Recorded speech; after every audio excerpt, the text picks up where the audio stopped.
right one. I walk in like a bird, cold look, clear aim. You wanna smoke, I heard it. You talk big, all wordy, all bark, no bite. You can't win this fight. I seen your hand shake when the room got quiet. I don't need a threat, I bring it, then I write. Yeah, yeah, yeah. Tick, tick, hear that whistle, step too close, get the missile. Blood in my eyes, stealing my jaw. Say my name once, then stand by the law. I'm not the one, yeah. I'm the right one, yeah. I'm not the one, yeah. I'm the right one, yeah. You came for when you left with none. I'm the right one, yeah. I'm not the one, yeah. I'm the right one, yeah, yeah, yeah. I don't choose a crowd, I let them come. I stare here hard like a loaded drum. You keep on talking, I keep on moving. Your chest gets loud, but your legs ain't proving. You want that title, you want that crown. I take one look and I shut it down. I crash when the flow gets mean. I came in clean, let the scene pristine. Tick, tick, hear that whistle, step too close, get the missile. Blood in my eyes, stealing my jaw. Say my name once, then stand by the law.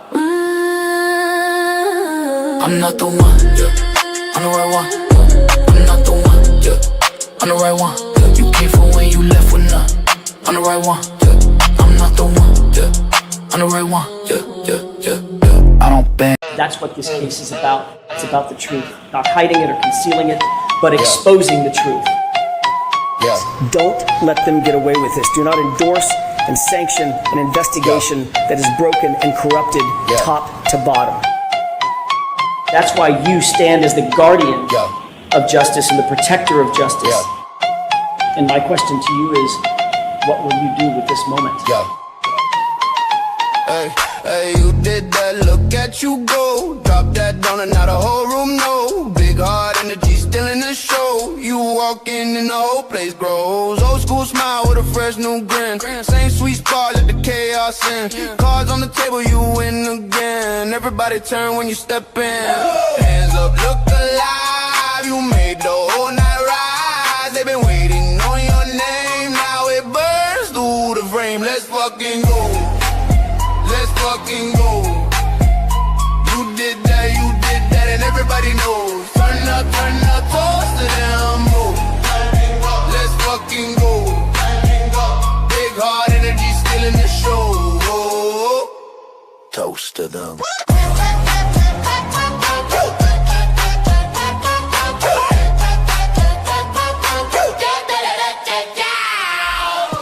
I will not be silenced, and we will continue on our journey for justice for John O'Keefe and for TRUF. Truth. He's the mirage in the rearview glass. It's Ray from Dallas. Was he here? Was he there? Was he ever mine? Ray from Dallas? Just a trick played by time. This dude is savage as fuck. Or just a dream? What up, Ray from Dallas? Ray from Dallas, tell me true. He's fun. Hi, Ray. This appears to be a black man. Ray from Dallas. Let's take this walk. Is he real or just a dream? Falling stars or a laser beam? Ray from Dallas, tell me true. Are you the myth or the man I knew? This dude is Savage as fuck.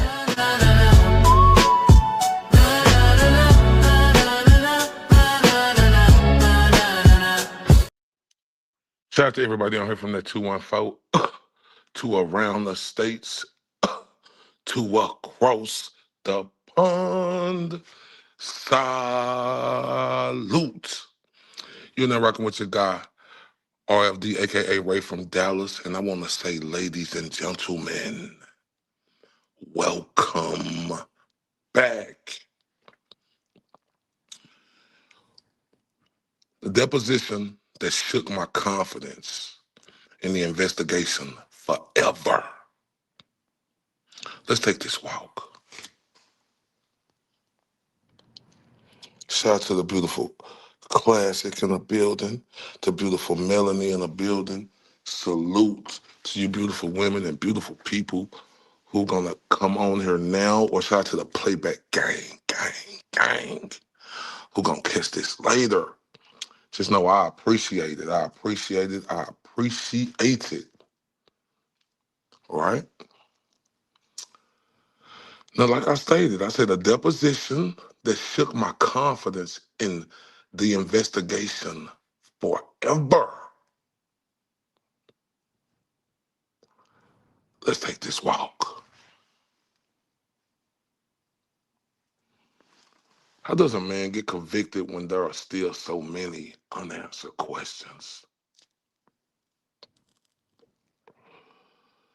How does that happen in a justice system that's supposed to require proof beyond a reasonable doubt? I watched and looked through these depositions, looked at the bullshit investigation, and what I see is criminal.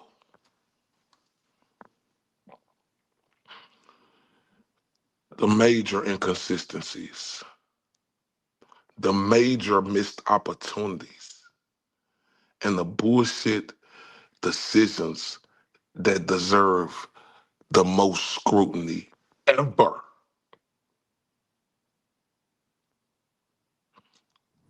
And not blind acceptance. See, justice isn't about getting a conviction. It's about getting a conviction right. We know these investigators failed to pursue leads. We know the evidence wasn't collected or preserved in a way that it should have been. Or if key witnesses and questions and people failing and not taking polygraph tests remain unanswered. See, what I know, a conviction should stand on reliable evidence. A super thorough investigation. And the public should have confidence that every fucking area from the north to the south to the east to the west was followed in this investigation. But it wasn't. So we're left wondering, shocked, disbelief, to see that the standard was not met. A lot of people say this isn't about emotion. Yeah, this is about emotion. This is about how they just went out and just got a guy. It's about for these bullshit motherfuckers to hold accountability.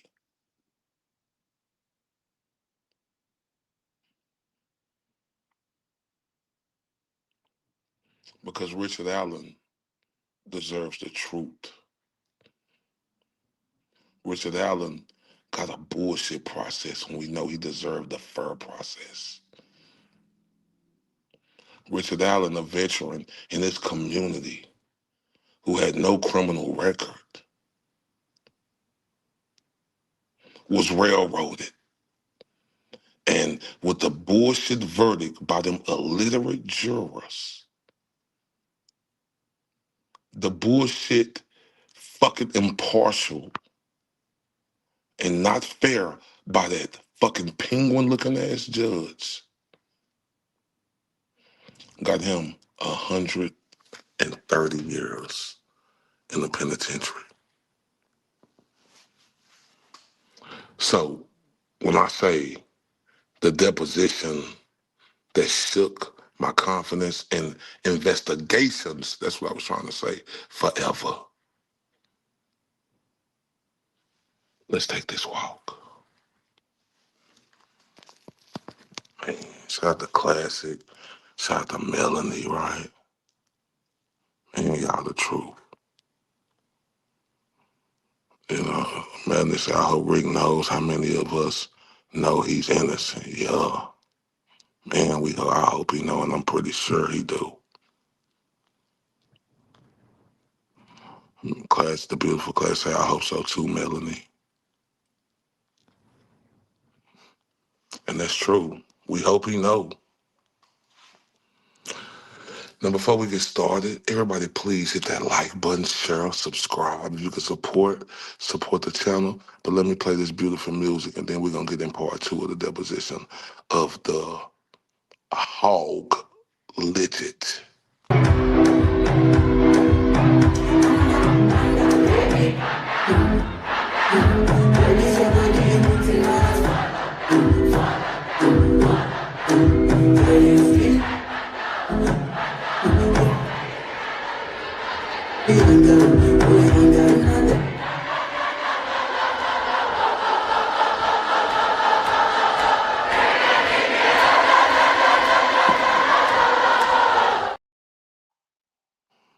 shout out to everybody. You sure what the beautiful classic say? Richard Allen deserves the keys to Indiana. Yep. And he deserves a lot more than that, boy. Man, I tell everybody, man. Oh, shout out to the beautiful T. I finally was able to get on her to see her live, and shout out to Spooky. Right, man, that was very enjoyable. Being in them lives, you know, it was just awesome. Shout out to everybody who just welcomed me in. Shout out to Classic for putting me on, to letting me know, you know, the people, you know, who was big time, legitimate involved with, you know, the movement to get Richard Allen free. You know, it was good to see Teresa T, because ain't that her who I don't.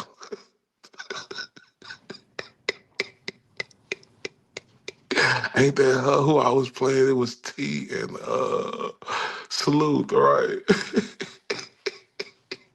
Just, you know, to finally get a visual of it, it was amazing. So shout out to TC Criminality, and shout out to Spooky. Shout out to y'all. And shout out to everybody who was in the chat. Oh, man, shout out to the beautiful Jen O in the building. Oh, my God, that was so wonderful. Hold up, is it this one right here? Let me see if I still got it. Is it this one right here, the beautiful classic? Shout out to the beautiful Jen L. Hello, beauty. Coordinated effort to get these girls to that location by more than one person. Yes. Who is the other person? Keegan Klein. And he does. He said that on his recent interviews after trial, that he believes that there's a good possibility that Keegan Klein was involved still, and he's not let that go. And what is your belief based on, just in general? I'm not trying to get into, 5 years of investigation, but just tell me, why do you believe that? Why do I believe that? Let me ask a better question. Withdraw the question. Wait, why do I believe what? Literally what you just fucking said, you dumbass. I said that. Let me ask a better question. Withdraw that question. Have you unearthed any evidence that connects Keegan Klein with Richard Allen? Not at this point, no. Have you attempted to unearth evidence that connects those two? Yes. We know they were living in the same area. Keegan's father was close in age and lived in the same area, but nothing at this point. That's as close as they fucking got. Is there an active investigation focused on anyone other than Richard Allen? No. Not even Keegan Klein? I don't think it's active anymore due to lack of cooperation on his part. Wait, so you close cases if the participants aren't active? You just stop investigating if I'm just not active or cooperative? I just no longer have an active investigation on me? That's fucking ridiculous. That explains why they're not like investigating Holder and Westfall and all the things, Yeah, Crime Con Investigator of the Year, folks. Yeah, he is. He's the Investigator of the Year. Ugh. Yeah, that's all you have to do is just not cooperate, and then they're like, yeah, we're going to have to close this because... Shout out to the beautiful Alice. Shout out to the beautiful Jenny in the building. Shout out to the beautiful Alice, too.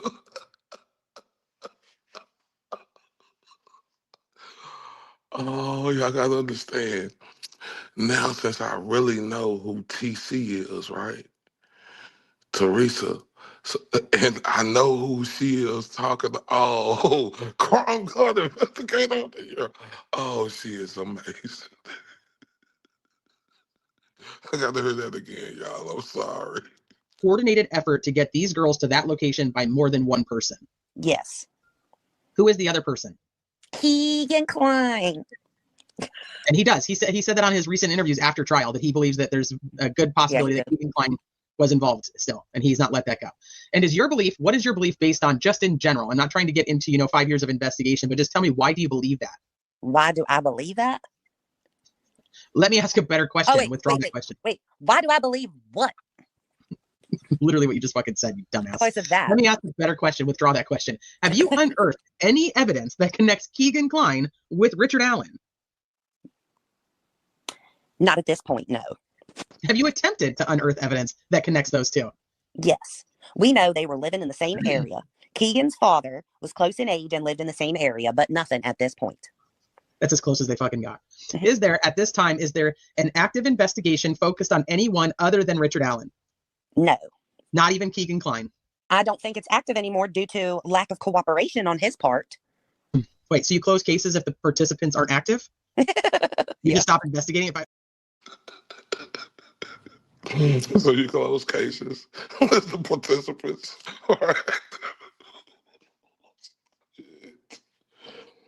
Oh my God.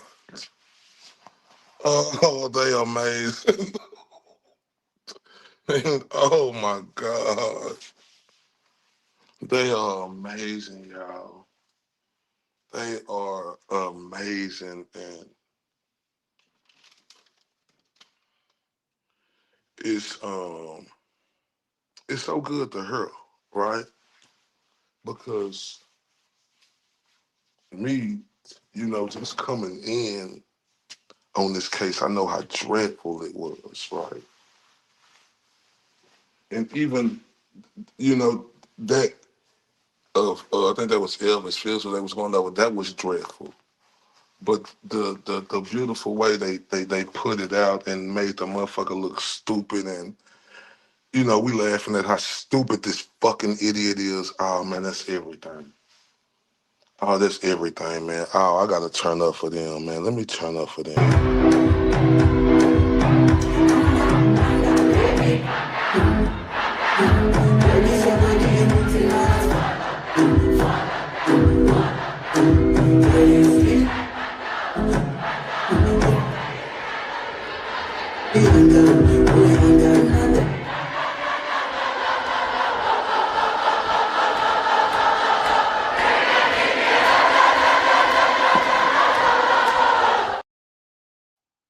Man, so I know everybody subscribed to him already, but man, if anybody got their link, Sloop and TC, man. Oh yeah, sub in the building. Hold up. Oh, hold up. She said, well, Lord knows they not about to start doing any real police work. Man, we know that. Hold up. Sub in the building too. We know how she was coming, so let's turn up and welcome her.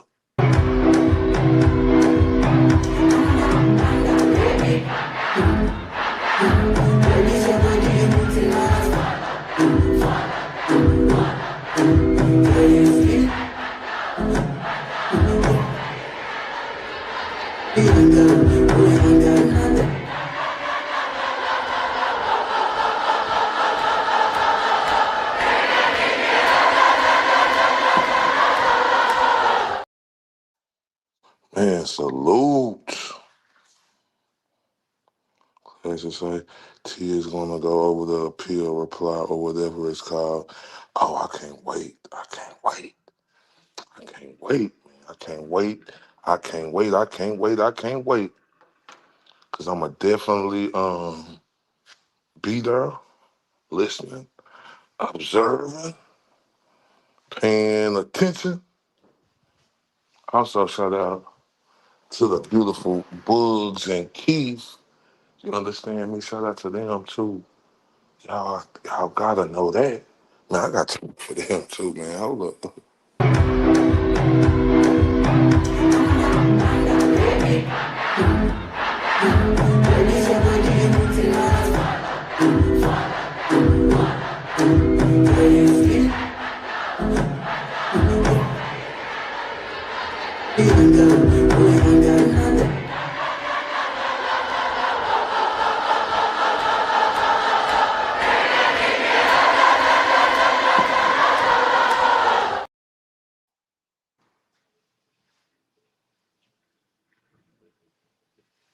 Man, you ain't lying.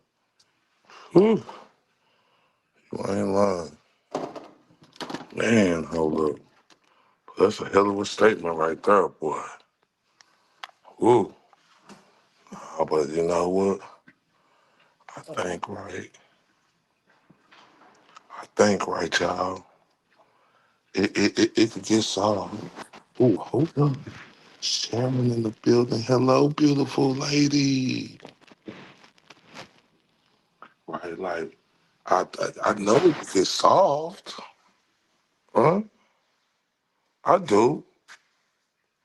But, it needs to be a change of the unification, right, from top to bottom, right? Because this unification, fucking A team they had, right? Well, ain't no A team, a unification fucking fuck boy team they had, right? And just all the Carroll County and the you know, not how much can we blame on the FBI? All right, I mean, damn, I got to blame the FBI, Unified Cabal. Yeah, I got to blame the FBI because you know y'all quit. Y'all the FB fucking out. Y'all quit. I don't give a fuck if they was doing this or that. Y'all the FB fucking out. What's going on? What's going on? Hmm? What's going on? In this motherfucking unified cabal, right? What's going on, FBI? What happened? Hey, FBI, like, oh, y'all thought y'all was off the hook. Oh, no, right? Because the FBI, if you the FBI and you see it's some fuckery going on, what is we doing, FBI? You gonna step in front of it? Or you just gonna look the fucking other way, right? So all these fuckers, right, hold accountability for what the fuck happened to Richard Allen, and I stand on it, right? I stand on it. Just like you gotta stand on anything in life, right? It's gonna be fucked up shit happening, fucked up shit said. You gonna find about fucked up shit, right? But it's about keeping your head up, your dignity, keeping your shoulders and pushing forward, cuz, right? And the fucking FBI, fucking Carroll County, fucking this fucking Dale Ho Police, Dale Fire Police Department, they all failed miserably. And we stand on that. And this ain't just a fail, it's a major fucking fail, right? That should have everybody in fucking America angry and mad as a motherfucker. This shit should have been fucking disputed. It should have been fucking disputed. How can you look the other way on this? Why ain't all these governors and people, the top board, how are they fucking looking the other way on this?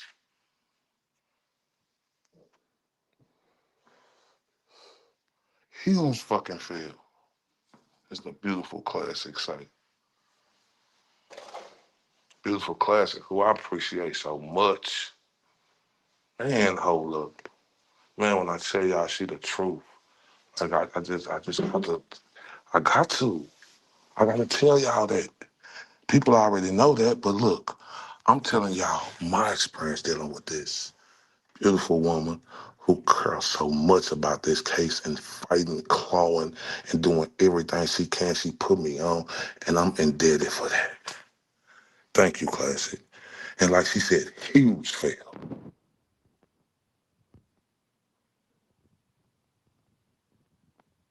Like Jenny say, she said, any helpful evidence to find the real killers has been destroyed. No, it ain't. We see it right in our face. We see it right in our face. Like, I just can't get over that. We see it right in our face. We see it right in our face. They see it. Everybody see it. Everybody see it.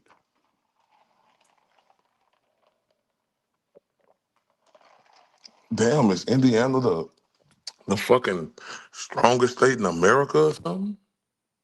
Class, I never understood why everyone isn't screaming about this. Fucking right? Right? See, this the type of time I'm on. Why everybody ain't screaming this? Damn, dude, is it real people out here who think he fucking guilty? I'm talking about, like, what's popping? I mean, damn. You can't help but to see it. It's all in your face.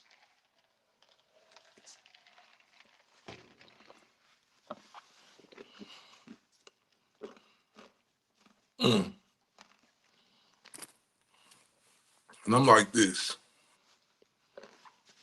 Anybody who believes this man is guilty,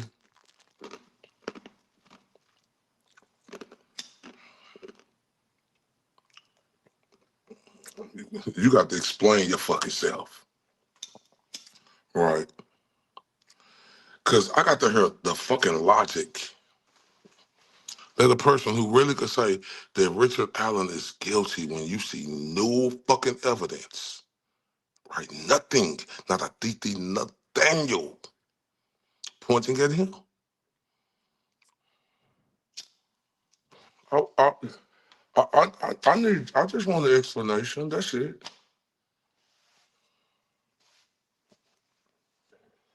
I just want an explanation. That's it.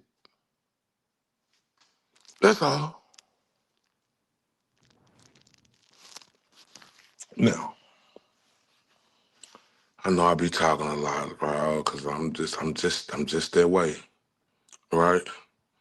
Just like Bruno Mars say, when I see your face, hold up, it's not a thing that I would change, 'cause you're amazing. Hold up, just the way you are. Hold up, what'd you say, Bruno? When I see your smile, what? The whole world stops and stares for a while. 'Cause you're amazing, just the way you are. Man, I can't help myself. And everybody just know that you're amazing just the way you are, right? And I'm extra, right? That's me. Oh, look. Now let's get to it, right? You know, because we on part two, but I think I'm going to start a little bit before we get to part two. We're going to start right here. We're going to start with a nice little clip. I think it's a clip. You know, all these clips piss me off, but this one really did, I think. This one did. Not go anywhere, a normal tip that you would just consider average, and then a priority or an immediate level. It sounds like, was that a decision that you and Harper made, or was that a decision like that? You'd input the information and it would spit out. We made the decision. Okay, I'm glad I asked that because I thought you were saying it spit out something. So what was your basic way of determining whether it was, there's nothing to see here, or this is an average tip, or this is a high priority tip? What was your basic way of processing? It varied to a degree, but we got a lot of tips that said my ex-husband, or, there were repetitive, not necessarily about a person, but, my boyfriend, my ex-boyfriend, my daughter's ex-boyfriend, things that didn't really tie into the case. For instance, we started asking, how is the person tied to Delphi? We wanted specific information so we could make a better determination, right? On priority. And would you actually talk to the people on the tip line, or was it an email situation, or can you describe that for me? There was the FBI had set up a tip line, and they had analysts that would, if people called in, they would talk to analysts, and then they would input their information, and we would get that. Email was another form of a way of getting tips, and people would come to where our various command centers were set up and verbally give them as well. Those would be written down and put in the system. How many command centers were there, if you know? 3. Were they all in the Delphi area? Yes. Okay. And who would be manning the command centers? Who would be anybody that was there to specifically investigate the case? Okay, so that could be just was that kind of an all hands on deck? Hey, we need you to go to the command center and people might be coming in, or it was always, to use the word hub again, it was the hub of everything going on. So there was constantly people there. Okay. Especially in the beginning, almost 24 hours. When you say people, you're talking about law enforcement officers? Correct. Okay, so it sounds to me like the tips that made its way to the FBI tip line would then be, you'd be getting an email? And I think I've seen some of those. Now that makes a little bit of sense to me, what I've seen, like an FBI, I think I now understand what that means. But you also said people would email you directly. Is that email? We had an email. We had a tip line email that was set up. Oh, okay. And then that didn't go through the FBI, that email tip line? No, okay. Did that go directly to you, or was, yeah, there was a handful. There was a few people that got those emails. How would we be able to distinguish between the tips that came in through the FBI and the tips that came in through that email? Is it just what it looks like on a piece of paper? Well, generally, if I got an email, I copied and pasted the whole email into the Orion system. All right, let me go back here. All right, who ultimately made the call to stop investigating a certain tip? I know what in my brain I want to say. So you guys are at the front end of the tip, and it sounds like you did make some calls like this. This doesn't have any. There's nothing here, so I'm not going to even pursue this anymore. A, correct. Did you have a word for that? You said I'd stop? Or what did you have? Was there a phrase for that? The tip was dead? Or A, I can't remember the exact word that was used in the Orion system, but it just nothing was done with it. It's still in the system, just nothing was done. Was there a way to memorialize that nothing was being done on this? A, yes. Okay. And how was that done? Just the same as if prioritizing them, no further leads. That was no further leads. Man, shout out to Naughty in the building, man. Good morning, good evening to everybody. Naughty said, and good morning to you, Naughty, man. Appreciate you stopping through. Salute. This tip line, yeah. This tip line, I can't get over this. All right? I can't get over this. Tip line. Oh, it come through you. Oh, but wouldn't the FBI have a special analysis on it? Right? Oh, you don't know who made that call, or whoop-de-whoop this. You put it in the Orion system.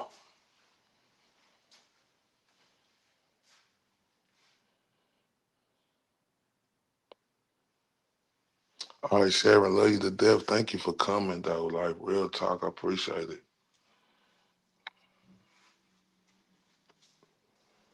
Tip line. Like, for real? Like, this right here, y'all, is what Richard Allen got convicted on. These motherfucking bullshit ass tip lines in this fucking unified, what you call it, whatever class they called it that. Do y'all see how fucked up that is?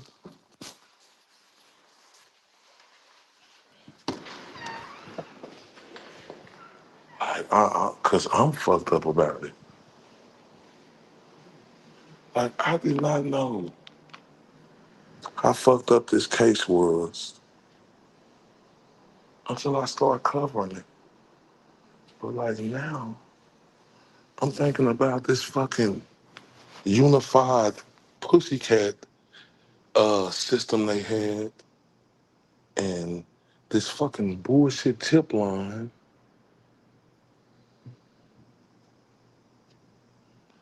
and how arrogant Hogface is in this deposition and saying stuff to be direct when it really ain't direct.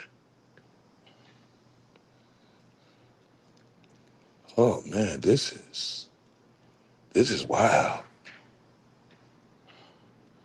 This is wild. This is wild.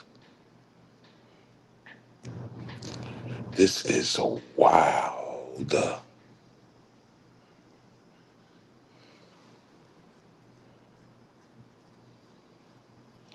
And this will make you angry as fuck. This is what frustrates the fuck out of you. To hear this stupid son of a bitch tell us about the tip line. Oh, it's aggravating, y'all. I'm sorry. Let's go to the next clip. Was no further leads. No further leads. So then, and that sounds like what Richard Allen, when Doolin interviewed Richard Allen, it was a no further leads. Is that correct? Am I thinking about that correct? A, I believe they actually marked that as fully covered. What does that mean, fully covered? Like done. Okay, I gotta ask then, what's the difference between no further leads and fully covered? I'm sorry, I'm not very smart. I'm trying to figure this out. No further leads in my head, that is, there was just nothing to this to start with. Fully covered means someone did something with that, and it was completed. Okay, the end result was basically the same, where we're done doing any work on this? Correct. It's just a matter of, in the fully covered, somebody actually did something, maybe interviewed a witness or reviewed something, but in the no further leads, it didn't even get passed. I think that's a good general way of putting it. Awesome.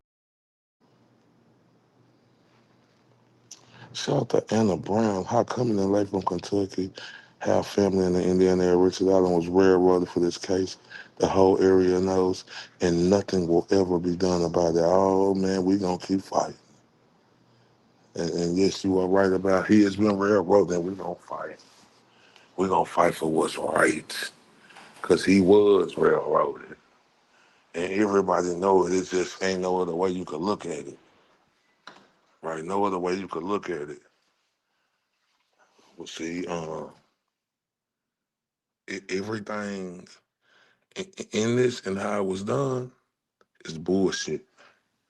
Nah, see, this is the thing right here. I get people concerned, that's right, I get it. But this finna be the testament of a judicial system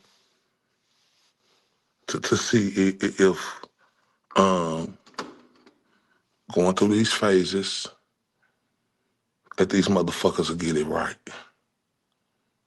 This is the ultimate test to them sorry son of a bitches. All right? No further leads. Covered. Covered? It means when we have something we got, it's covered. So Richard Allen was covered?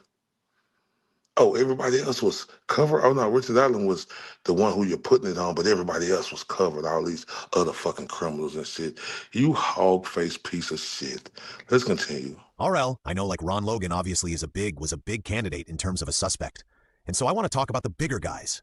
Like I understand early on that there's some bad tips and things that are fully covered or no further leads. But like a guy like Ron Logan, where he's being investigated pretty hard, understandably, who in the end also makes the decision that we're done investigating Ron Logan.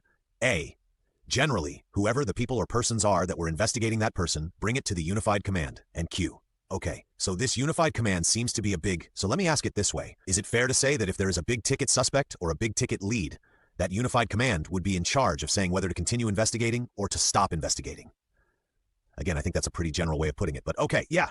And yeah, were there arguments within the what did you call that again, the command? It's on a different page. What did you call that, the command? Unified command. Unified command, hey. Did we always agree? No, Q. Yeah, I know in my own law firm, I get into some heated exchanges with my own law partners and other lawyers. Was there like raised voices ever in unified command over things? I'm sure there probably was, but nothing stands out in my head. Was there any single suspect that there was a division between people in the unified command? I think that this needs to be pursued, and then the other side, no, this is dumb. We're not going to continue on down that road, wasting, energy. Did that ever kind of thing happen? No. Within unified command, no, I don't believe there was anything like that. And there were cases, just so it's clear too, there were cases that I stepped out and investigated other cases. So there are periods of time where I'm not in the case even. Oh, so there might be like a rape case going on, and you would step out and do that case? Correct. Unrelated. Okay, I got that. Then who would take over if you were had the lead involved in a different case? Nobody. I'm confused about the role of the FBI and how they got involved, and then how they ended up not being involved any longer. Can you shed some light on that for me? How did they first get involved? Did they approach you guys? Did you approach them? On the February 14th, 2017, Rich Davies showed up to our organized search and saw it on the news and just came. We didn't ask. They didn't. He was just there. Shout out to the beautiful Jenny. She said Todd Click got a lawyer, all right?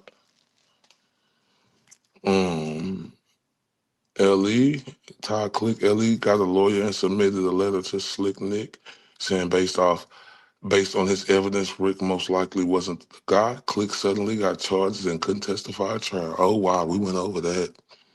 That's another one that's mind-boggling. Oh, wait. Oh, wait. It was Todd Click, Murphy, and Ferncy, but Ferncy, somebody just killed him in broad daylight in front of the police station. Oh, my. Yep. He was arrested in 505. Oh, my. Oh, we definitely went over that. See, it's just too much there.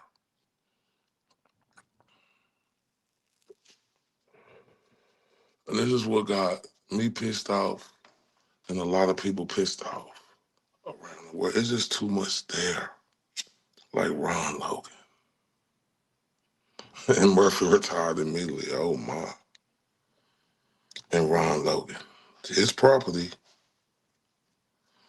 He failed the polygraph.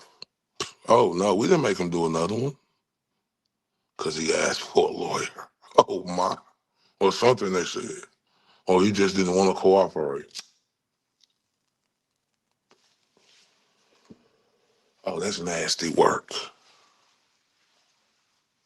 Ooh, y'all, that's nasty work. He just didn't want to cooperate. Ooh, that's nasty. Then this motherfucker say he'll get other cases and he'll step out. Hey, bro, it wasn't no case bigger than this. We don't give a fuck about what other cases you so-called said you had to get, fam. That don't mean shit to us. All them other cases you talking about, dog, we don't give a fuck about. You know what I'm saying? And then you just said, like, so sparingly. Yeah, Ron Logan was a felon with hundreds of guns with nothing to see there, everyone. Ooh, boy, Jenny is talking that shit. Boy, Jenny talking that shit. If you don't like to hear the truth, this ain't this ain't the place for you. Because boy, this is the truth, the whole truth, and nothing but the truth. Stop playing. Then they say a FBI seen it. And he just came, Richie, whatever the hell his name is, but he get no respect either, cause he just he let them punk him. Like I say, Delphi, they must got the shit.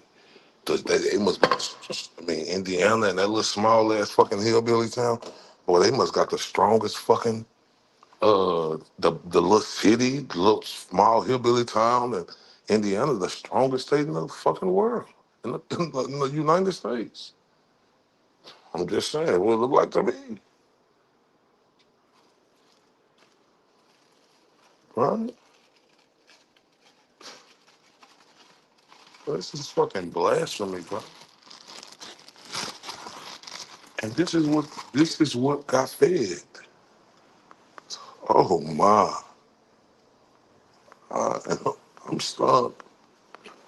I can't get over this, right? But let's continue. And just came. We didn't ask. They didn't. He was just there to help search, I believe. And once we found them, he offered, or the FBI offered to help. Okay. And what was the role of the FBI? I know they put a tip line together. Right, they investigated. In the beginning, eventually the FBI stopped investigating, but they were a part of the team, part of Unified Command, brought FBI agents in. You said they stopped at some point in time investigating. Why did they stop at some point in time investigating? A, I don't recall that there was a specific instance or reason.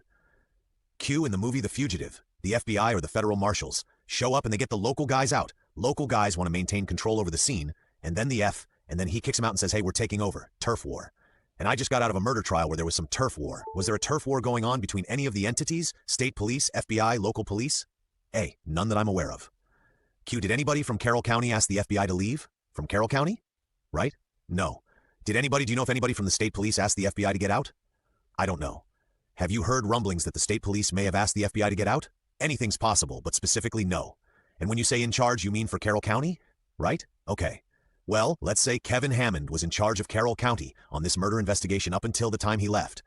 And then you were in charge for Carroll County because this is your county and the murders were committed in your county. Was there a requirement that state police or FBI or anyone for that matter would go to you if they found information that they thought was important? A, it would be brought to Unified Command. Unified Command, okay? Is Unified Command still together or have they disbanded? Or A, I would say we're still together. Do we meet nearly as often? No. Is the investigation still ongoing? Yes. Okay? Like, when was the last time you did any actual investigation work? Oh my. He don't know. Did Carroll County have something to do with it? Did the Delphi Police Department have something to do with it? Like, it's not strong as it used to be. We do meet. When did y'all meet? I don't. Excuse me. And hold up, you say Libby dad, and how does Libby dad get caught for stealing Whoopty whoop whoop whoop whoop. Whoop whoop whoop whoop whoop. And got the real deal snitched and went on about his life. Oh my. Who was his dad? Who was her dad? Remind me again. Remind me again who was living. Is it the German dude? I'm trying to think.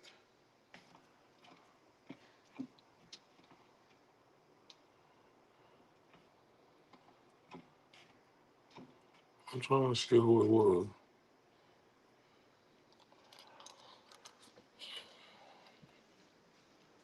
Yeah, Derek German. Shout out to Subtext. Oh my God.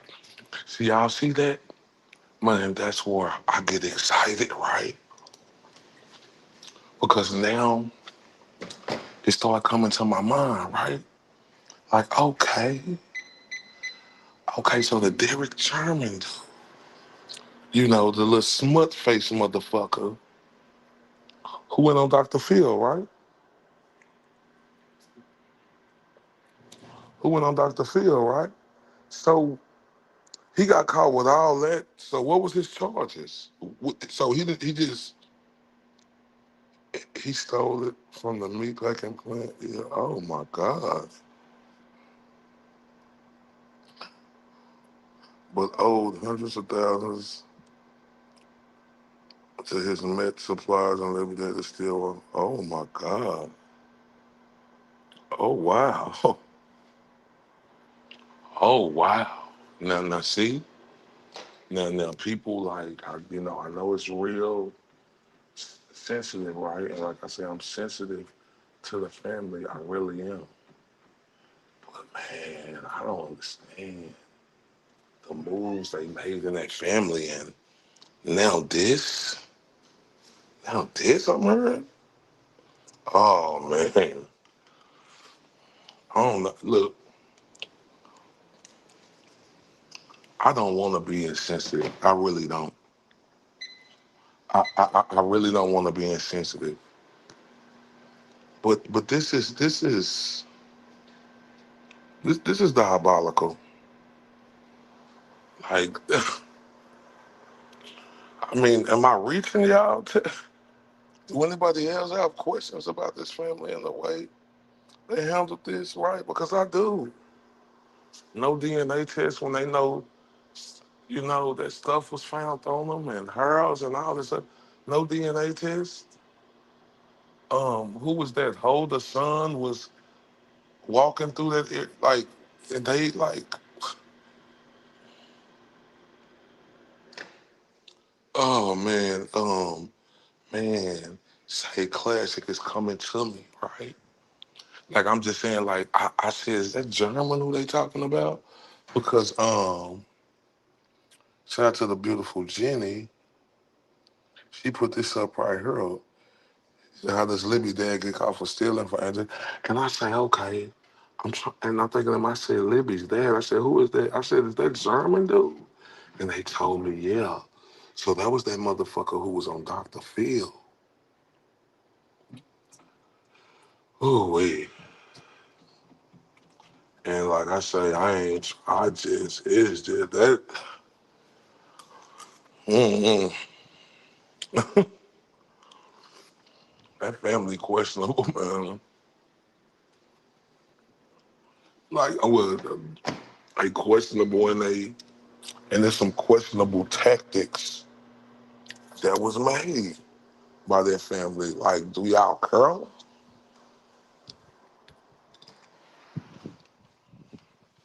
I'm trying to see, do y'all really curl?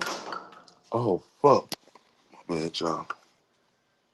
I'm trying to see, family, do y'all really curl? Oh, ooh, yeah, let's go to the next clip.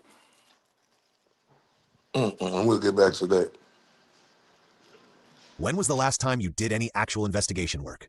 A, for myself, October, November. Q, last year? Okay, has anybody on Unified Command? While we're talking about that bullet, one thing that we haven't seen, we've seen photographs of the bullet like taken from kind of like from a high perspective and then kind of going down before, as it should be done, I think, before it's taken out and collected as evidence. Who does the photographs, by the way? A, that would have been an Indiana State Police crime scene tech. One thing I haven't seen though, and I don't know if you know whether it exists or not, we haven't seen any photos of the individual bullet taken out and like set next to a measuring device like a ruler or something so that you can see the entire bullet. Do you know if that type of photograph was taken? I've not seen one of those either. Okay. I mean, that would be important, wouldn't it? To take a full photo of the bullet that was allegedly on the ground? I would think that would be important. I would think so. Okay. Where was that bullet ultimately stored once it was collected as a piece of evidence? I don't know. I assume at the Indiana State Police lab. Was any evidence collected in the Carroll County storage locker room that you know of? No. All right. Now, hold up. Hold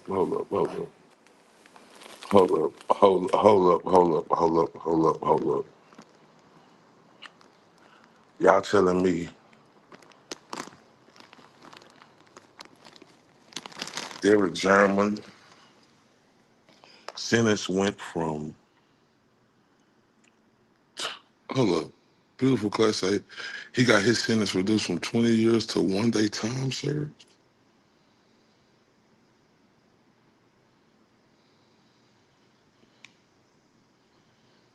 Oh my. Oh my. Oh my, oh my, oh my. Now this make you oh wait. Oh wait. Oh wait. Oh wait. It's not insensitive, they're facts, I don't know. Girl's mother, but in the other investigation, oh wait. Oh wait. Oh wait. Once I read the court docs, but that sounds about right. Oh wait.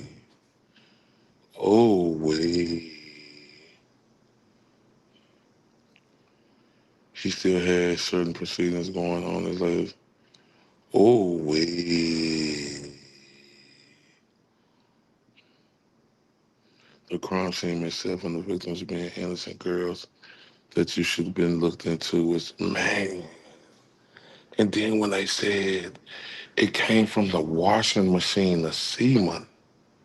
Oh wait. Y'all, this is from, man, how does, this is bothering me now, y'all. I mean, it's always bothering me, but what? Oh my God.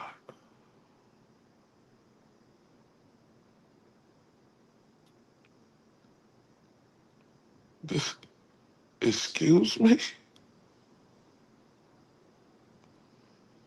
Yes, I seen the crime scene pics. Oh man, but oh wait, man. Oh wait, man.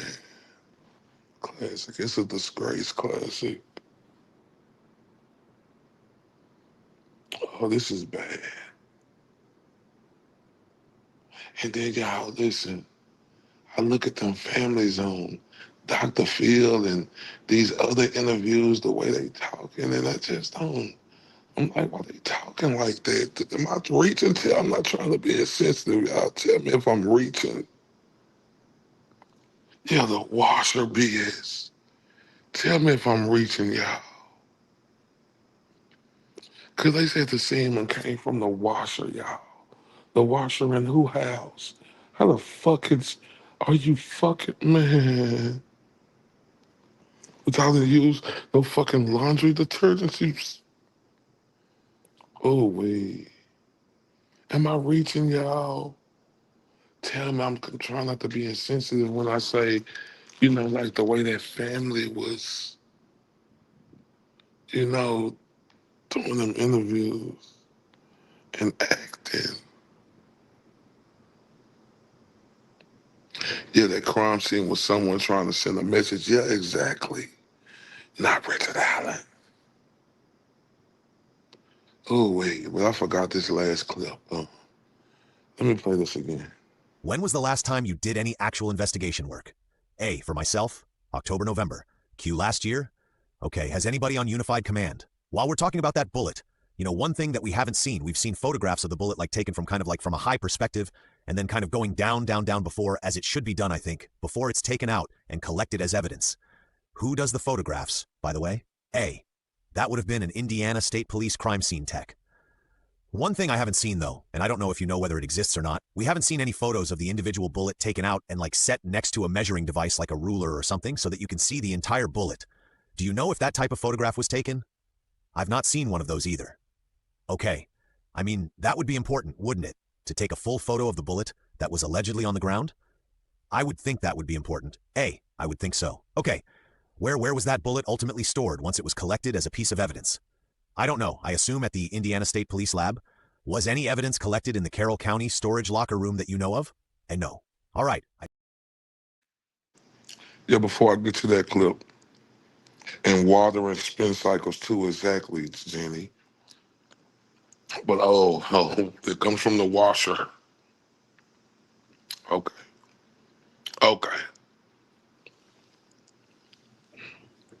The bullet. The picture. This is the fucking bullshit key piece of evidence that these bitches said. This was the major evidence before they put Richard Allen in that fucking, bullshit ass solitary confinement and broke him and did all type of torture to him and made him start saying all this other shit and weird shit. Right? But this was the bullet. Right? And this is before he's found guilty. This is the bullet.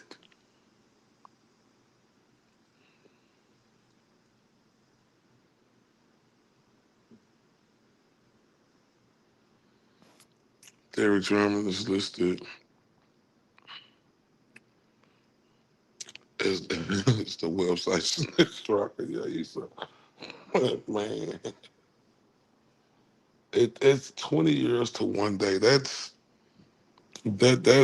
suspicious as fuck. And what about the bullet, y'all? Y'all heard that clip? Why was the bullet just taken partial? Like, and it's been stored. Like, why wasn't there more pictures of that? Oh, who's in charge? Oh, the Indiana State Police Department. Oh, really? So they was in charge of all that. This is pivotal evidence, though, right? And this fucking picture, this fucking bullet is what y'all really fucking put him in jail for. And then you bitches knew it wasn't enough. And then you bitches just broke him and had him put in solid. Man, y'all's. Oh, wait, man.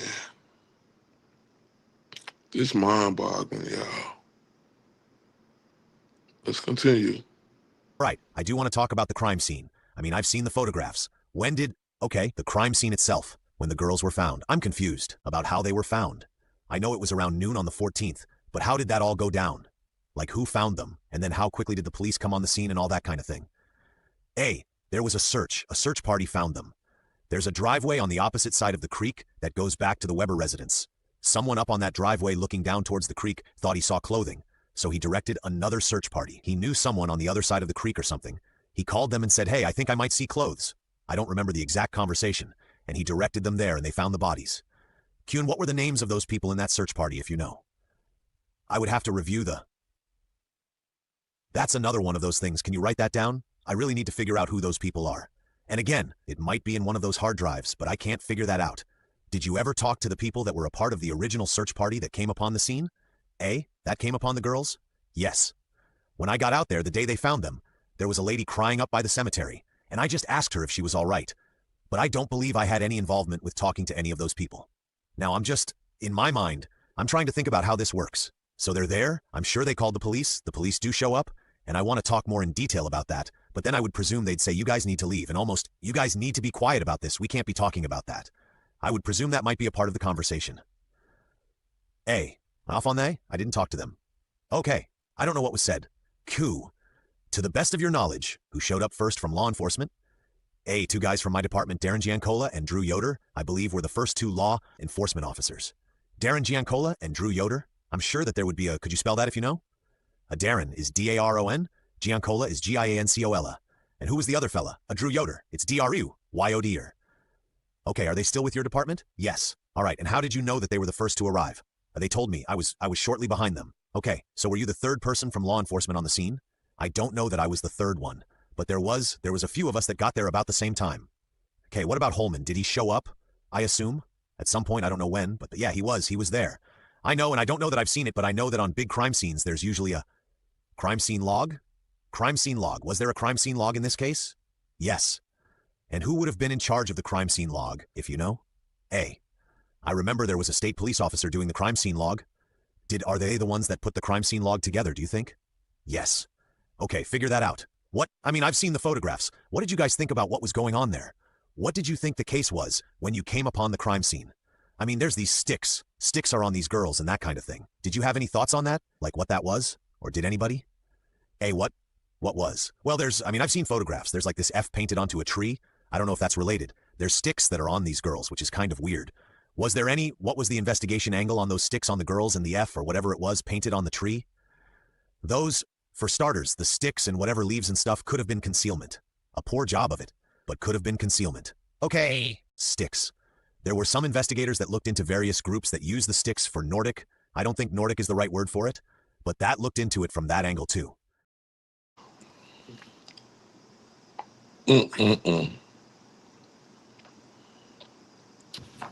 He just don't know shit.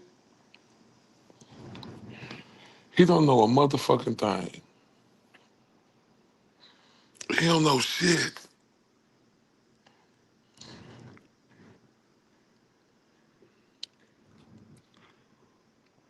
And I'm with you. No chain of custody on the bullet. Facts. Right? And what you say? You can't compare a spent round for an unspent round. It's common sense. A spent round has pressure. The firing pin in the stations. A non-spent doesn't have heat. The firing pin as a factor. Oh, Jenny is. Oh, Jenny, talk your shit.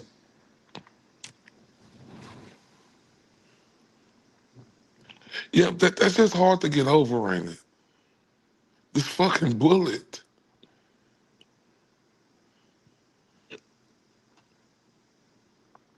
This fucking.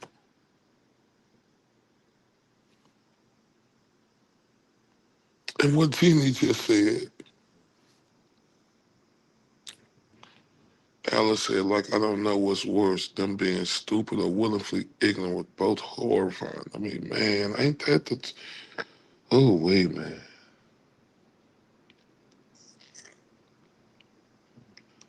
I just can't...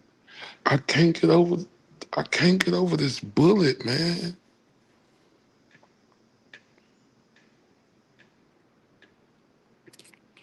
Let's continue, y'all.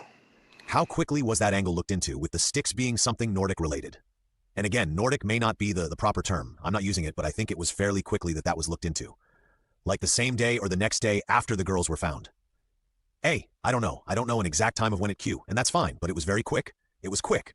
All right. Who do you know of that thought? Oh, this is you said some type of group that might have... Yeah. Who came up with that idea? I don't know. Okay, what kind of groups are we talking about that might have left the scene that way that was being investigated? I can't remember. Again, in the beginning I did mostly tips, and, okay, A, would be fed information. But I don't, off the top of my head, I can't remember the names of the groups. Well, I'm guessing it wasn't like, the Girl Scouts that we can eliminate them. But was it like a hate group or a weirdo, the Branchville Davidians down in Texas? Was it that type of group? Or, yeah, it's some sort of religious type. They use runes. I can't think of did you say runes? Runes. How do you spell that? R-U-N-Es. Okay. What? What are runes? A, they're symbols. Where did you hear that phrase, runes? Who did just as part of the investigation? Yeah. Somewhere along the way? Okay. Has that been ruled out that the thing on the tree and the sticks on the girls were runes? Has that been ruled out? Yeah. I know that we had people involved that knew about those things. Again, I don't know if you want to say ruled out specifically, but they did not believe that those were what we were looking at. Okay. And who is they that did not believe that the sticks and the paint on the tree were? I couldn't tell you. I know that we had Purdue University was one of the groups that someone from Purdue? I don't know. Okay? A, who it was. And there were others, I just don't. Would you be able to figure out who those people are by looking at your notes or something? My notes, no. Who would be the best person to figure that out with? A, you might ask Jerry Holman. Jerry Holman. All right, so at some point in time, it's fair to say that this whole business of runes was ruled out as a possibility of what was on those girls at the scene. Is that correct? Again, ruled out. Might be a finality kind of record.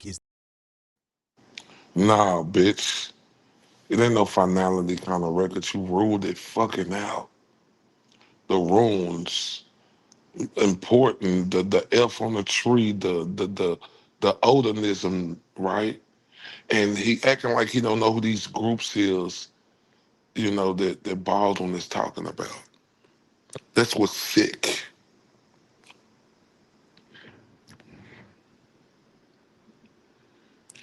They ruled that out.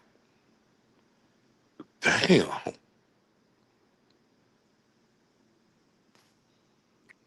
Damn. No, I just say this sounds like a case and a case and a case because people still trying to figure out who said what, who done what. It's. I mean, yeah, but it ain't even that. It's just how it's just been totally overlooked. How he been railroaded when the finger pointed at so many other people. That's the major disbelief in this. Because you had that bitch ass Holder and that fucking Michael Myers melty face Elvis Fields doing these Facebook posts and doing that. Then you have Elvis say, "Hey, if you know I did something over here, spit or took a something," he said, "and if I come back and my DA don't know what something happened to me," and they told him fucking no. Ooh, oh wait. Let's continue. Is there any DNA linking Richard to the crime? No. Okay, is there any phone, computer, or electronic data that links Richard in any way to the crime?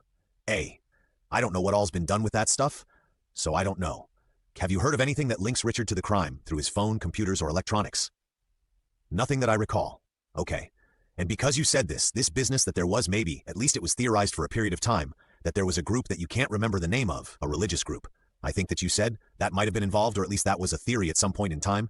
Was there any evidence at all that Richard was involved in some type of weird religious cult or group that A, not that I've been made aware of?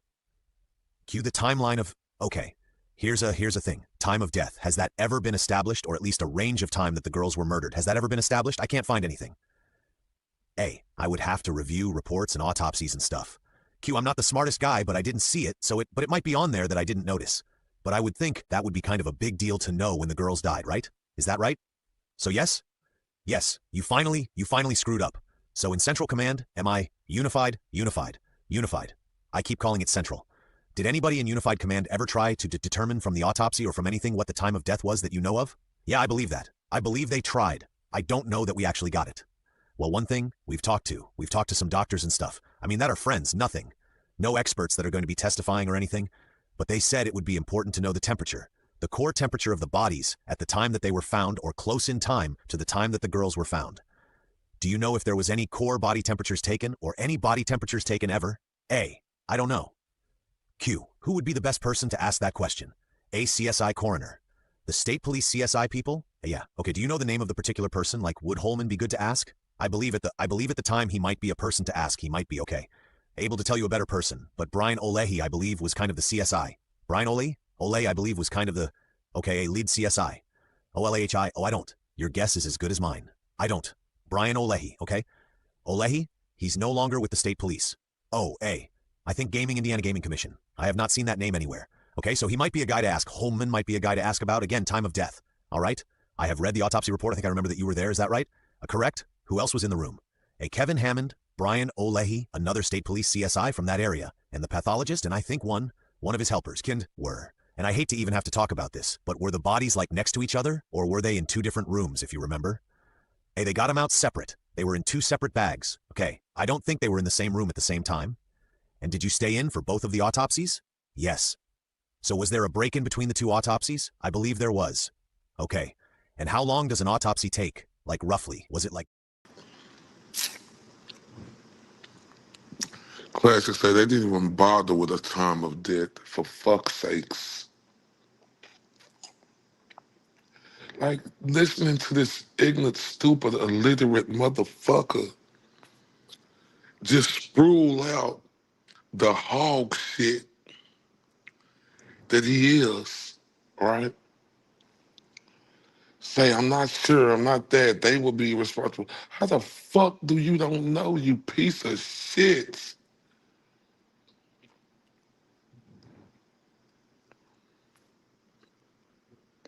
Oh, we. Oh, we.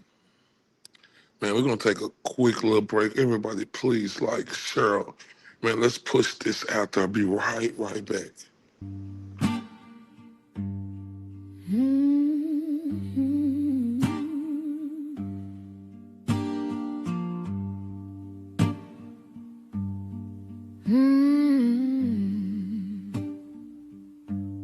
The wind hums low,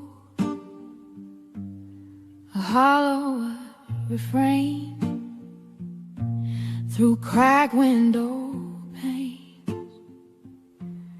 It calls my name. The clock ticks slow. Its echo stays. Each moment drags, then slips away. Blue, blue curtains are hiding all my pain. Blue, blue curtains are dancing in the rain. Blue, blue curtains keep the shine far away. Blue, blue curtains won't let me escape. The walls close in, shadows stretch along. Night wears a mask where dreams don't belong.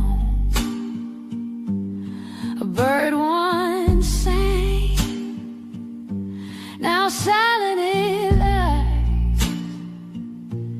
The sky holds no stars, just clouded sighs. The pain's a prison, the glass cuts deep, eyes wide open, yet I can't sleep. Blue, blue curtains are hiding all my pain.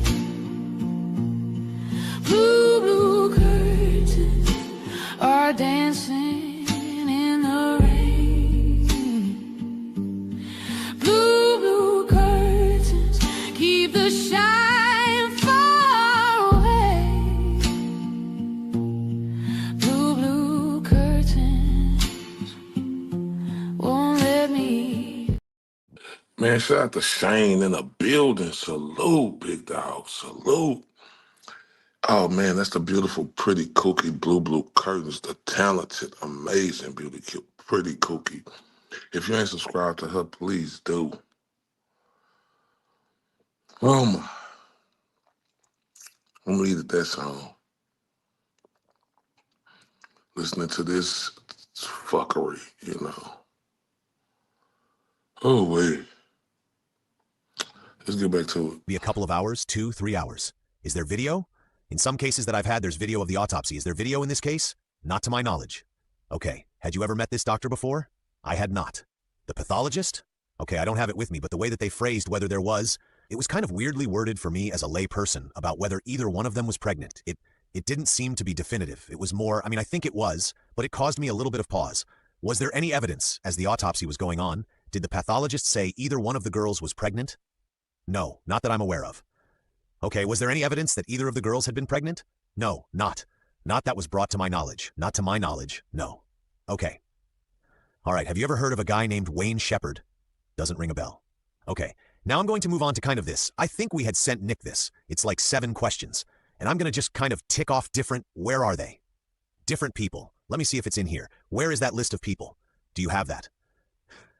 I have these 7 questions with sub-things, and I'm going to kind of go through them and ask you about these different people that were suspects, okay?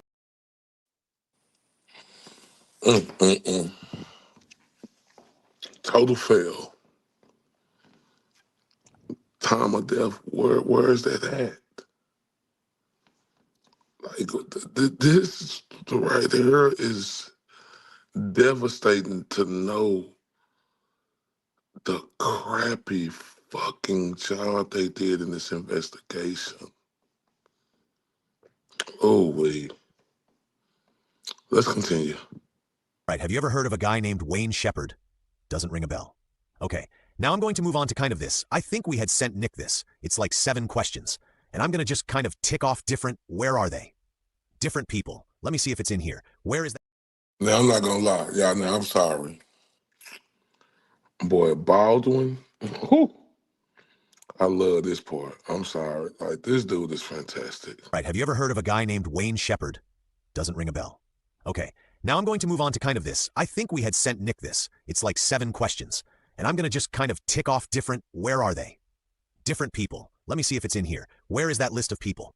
Do you have that? I have these 7 questions with sub-things, and I'm going to kind of go through them and ask you about these different people that were suspects, okay? So Ron Logan, we talked about him already. Why was this person ever a suspect, or at least a person of interest? A, I believe a big part of it was the property. He owned the property where they were found. Which law enforcement officer and law enforcement agency was involved in the investigation of Ron Logan? A, FBI, I believe, was the main. You know, there's floating around on the internet is a probable cause affidavit. I'm sure you know about that. Do you know about that? No. Q, the FBI put together? I don't know if it's, this is why I'm asking if it's true or not. What's the name of that person that put it together? Nicole Robertson. What? Nicole Robertson. Q, do you remember Nicole Robertson? A, I do. Okay. Did she, Nicole Robertson, seek an arrest warrant or a probable cause, prepare a probable cause affidavit seeking an arrest warrant on Ron Logan? I honestly don't know if she was part of investigating that, but I don't know if she specifically. Q, had you ever heard that until I just said it a few minutes ago? About Nicole Robertson seeking a probable cause affidavit for Ron Logan's arrest? Had you ever heard that before? For his arrest for this case? Yes. Yeah, I don't think I knew that. Okay, is your memory that Nicole Robertson was hot and heavy for Ron Logan as the suspect on this case and thought he had committed these murders? A, I know that she was part of the investigation into him.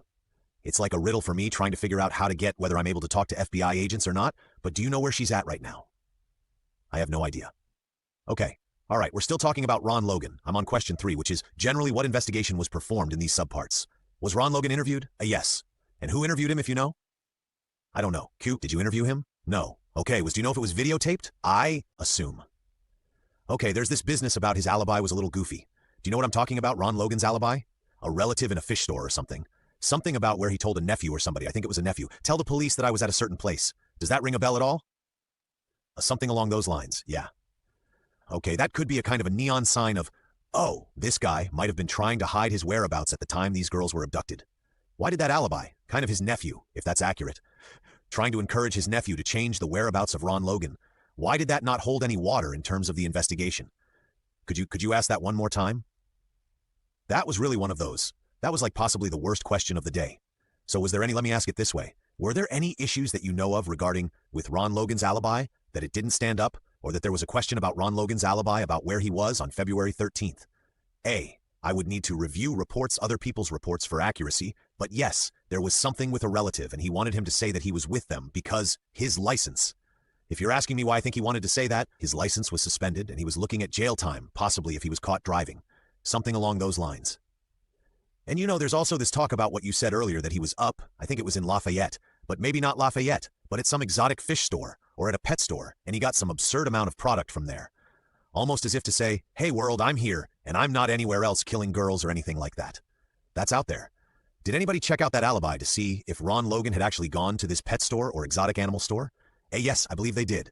Was that you? No. Where would I learn about who checked that out? Who would be a good person to talk to?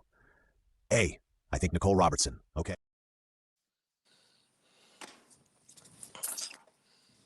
Nicole Robertson. Well, where the fuck is she at?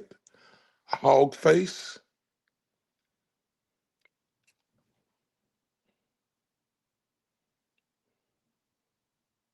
Okay, yeah, I get that. Send it to me in X Classic, please.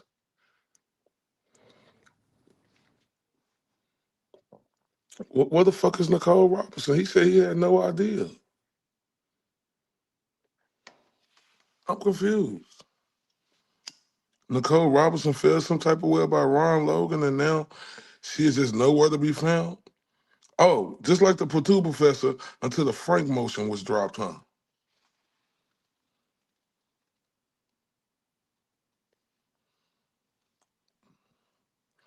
Who is this? Is Nicole Robertson or what? Robertson? Who is that? Where is she at?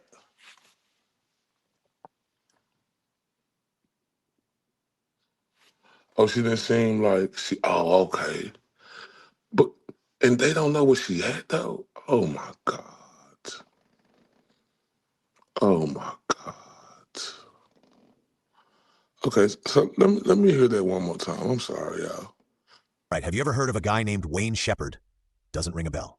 Okay, now I'm going to move on to kind of this. I think we had sent Nick this. It's like 7 questions. And I'm going to just kind of tick off different, where are they? Different people. Let me see if it's in here. Where is that list of people? Do you have that? I have these 7 questions with sub-things, and I'm going to kind of go through them and ask you about these different people that were suspects, okay? So Ron Logan, we talked about him already.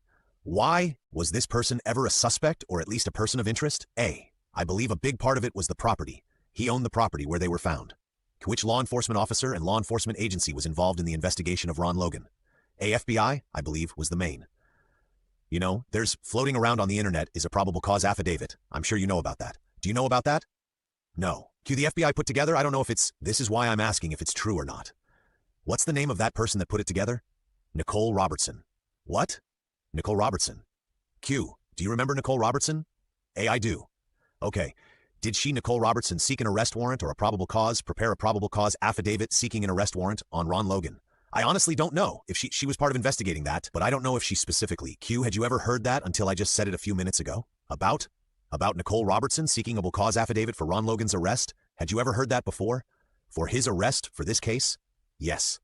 Yeah, I don't think I knew that.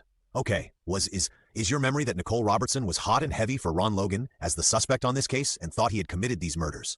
A, I know that she was part of the investigation into him. It's like a riddle for me trying to figure out how to get whether I'm able to talk to FBI agents or not, but do you know where she's at right now? I have no idea. Okay, all right, we're still talking about Ron Logan. I'm on question 3, which is generally what investigation was performed in these subparts. Was Ron Logan interviewed? A yes. And who interviewed him if you know? I don't know. Q, did you interview him? No. Okay, do you know if it was videotaped? I assume. Okay, there's this business about his alibi was a little goofy. Do you know what I'm talking about, Ron Logan's alibi? A relative in a fish store or something. Something about where he told a nephew or somebody, I think it was a nephew, tell the police that I was at a certain place. Does that ring a bell at all? Something along those lines, yeah. Okay, that could be a kind of a neon sign of, oh, this guy might have been trying to hide his whereabouts at the time these girls were abducted. Why did that alibi? Kind of his nephew, if that's accurate. Trying to encourage his nephew to change the whereabouts of Ron Logan. Why did that not hold any water in terms of the investigation? Could you ask that one more time? That was really one of those. That was like possibly the worst question of the day. So was there any, let me ask it this way, were there any issues that you know of regarding with Ron Logan's alibi, that it didn't stand up, or that there was a question about Ron Logan's alibi about where he was on February 13th? A, I would need to review reports, other people's reports for accuracy, but yes, there was something with a relative and he wanted him to say that he was with them because his license. If you're asking me why I think he wanted to say that, his license was suspended and he was looking at jail time, possibly if he was caught driving. Something along those lines. And you know, there's also this talk about what you said earlier that he was up, I think it was in Lafayette, but maybe not Lafayette, but at some exotic fish store or at a pet store, and he got some absurd amount of product from there. Almost as if to say, hey world, I'm here, and I'm not anywhere else killing girls or anything like that. That's out there. Shut the fuck up. Shut the fuck up. Ugh. And then you say classic. You heard that? Oh, yeah, that's what I got to go over next. And I'm telling y'all, like after this one, I get that deposition, classic, get that to me. I'm going to chop that up and we coming right back. But let's check out of me, dickhead. This Club Classic just got to me. I'm going to guess probably that Abby was the first to die, and that after Libby saw that Abby had been killed, she realized this was a life or death struggle, which prompted her now to put up a fight. Obviously, it's, do or die. Hence the reason that she had to have multiple wounds across her neck.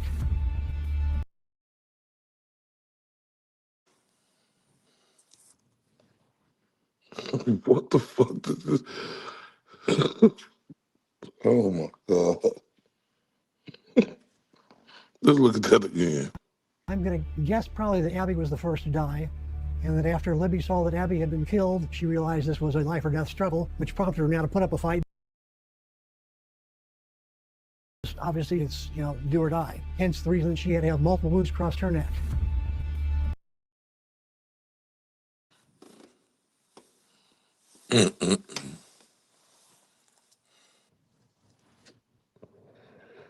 You can clearly tell that's a man who got dementia, because he has absolutely no fucking clue what the fuck he talking about.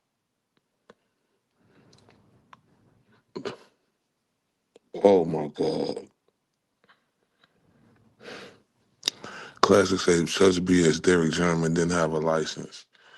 And why would you lie? Fuck, your fucking daughter just got this vow thing done to her. Why would you give a fuck about going to jail about a license? Does that make any sense?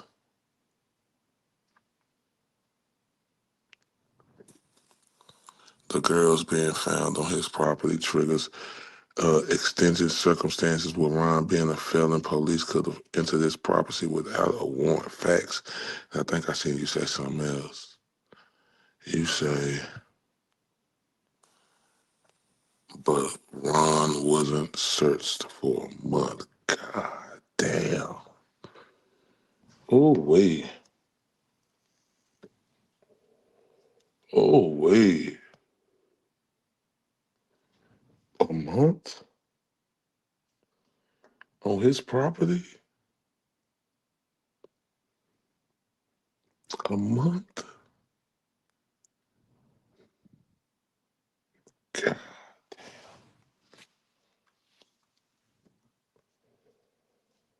And this is what I want to know. Why the fuck is Derek bitch ass German lying? Logan's guns filled the van? Oh my God.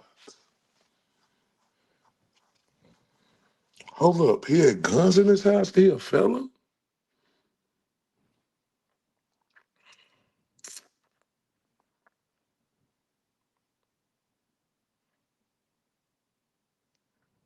Oh, wait.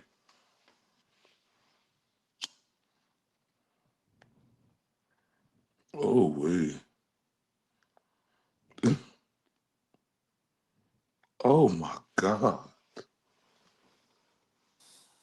Oh my God, lots. Oh my God. But where's Abby's blood? I'm betting at the second cross. Right, where's the blood? Classes say, yup. Plenty of guns. Classic say, lots. Oh my. And Ron's entire bathroom was remodeled, yet Ron, oh my God. Oh, wait. Mm-mm-mm. That sound like the McAlberts, right? Okay. That sound like the McAlberts getting that thing fixed that they did. Oh my God. Oh, wait. And 200 some guns, I believe. Wow. That's just too diabolical. Oh my. Oh wait. Shit. Boy, this is some fucked up shit. Let's continue. Good person to talk to. A, I think Nicole Robertson, okay? Okay, and again, to my knowledge, she wasn't the only one looking into Ron Logan, but there's also been talk that Ron Logan's phone was pinging down near where the bodies were ultimately found. Have you heard that? No. Who would be best to learn that information, that's accurate? Any of the pinging, the FBI had what they called their CAST team there. Maybe someone from CAST? CAST? Yes. C-A-S-T? Correct. Do you know what that stands for? I don't. Okay. Where would I find out? I know from me and my experience, it's freaking impossible to talk to anybody from the FBI. They feel like they don't have to talk to anybody. Maybe Nick has better responsiveness from them than I do. But presuming I'm not going to be able to get a whole lot of help from the FBI, do you think that there were reports drafted about this pinging business from a CAST group of the FBI? A, I would assume that if there was someone saying that his phone was pinging, it would be in Ron Logan's file, yeah. Okay, you've already answered that. I don't know that you can answer this, but I'll ask it. How many reports do you think were drafted concerning this suspect, Ron Logan? Who drafted the reports? Where are those reports? Have those reports been given to the prosecutor? A, I have no idea how many reports were drafted. I believe he said that he was. Was there any investigation into whether or not others had access to the name A? Yes. Anthony? Was it found out whether others were using Anthony Schott's account? I believe I would have to review other people's reports, but I believe he insinuated or said maybe his dad had access to that account, Tony Klein. Tony, I think he's coming up next. Do you know which law enforcement office agency was involved in the investigation of Keegan Klein? A, in the beginning, I believe FBI and Indiana State Police, and then it got revisited all by Indiana State Police. Okay, and when that's going on, and either Hammond or you are in charge of the Carroll County part of it, would they, whoever was actually doing the investigative work for the state police, would they check in with you periodically to say, hey, this is what we found out? Yeah. Was that part of it? We generally worked out of the same building and were, for the most part, kept up to date on a daily basis. Okay. What investigation was performed? Were there interviews of the suspect? Yes. Was that on video? Yes. Or audio? Okay. So we should have those. Were you involved in those? When he was arrested in Miami County, I was involved. Detective Vito from Indiana State Police and I interviewed him at the jail very briefly, and I went to a few of the interviews. Was not necessarily part of them, but watched them behind the scenes. And I read somewhere that he basically claimed that his dad had done it, and he had dropped his dad off and all that kind of thing. Then I've heard that everything fell apart when you all took him to the area, but I only know generalities there. Am I even saying anything that's remotely accurate? I would say you're in the area, yeah. Okay, well just tell me then what happened there. Why he did say... Oh, wow. Now, Tony Klein and his bitch-ass son, Keegan, Keegan said that to this, and whoop-de-whoop about them doing it.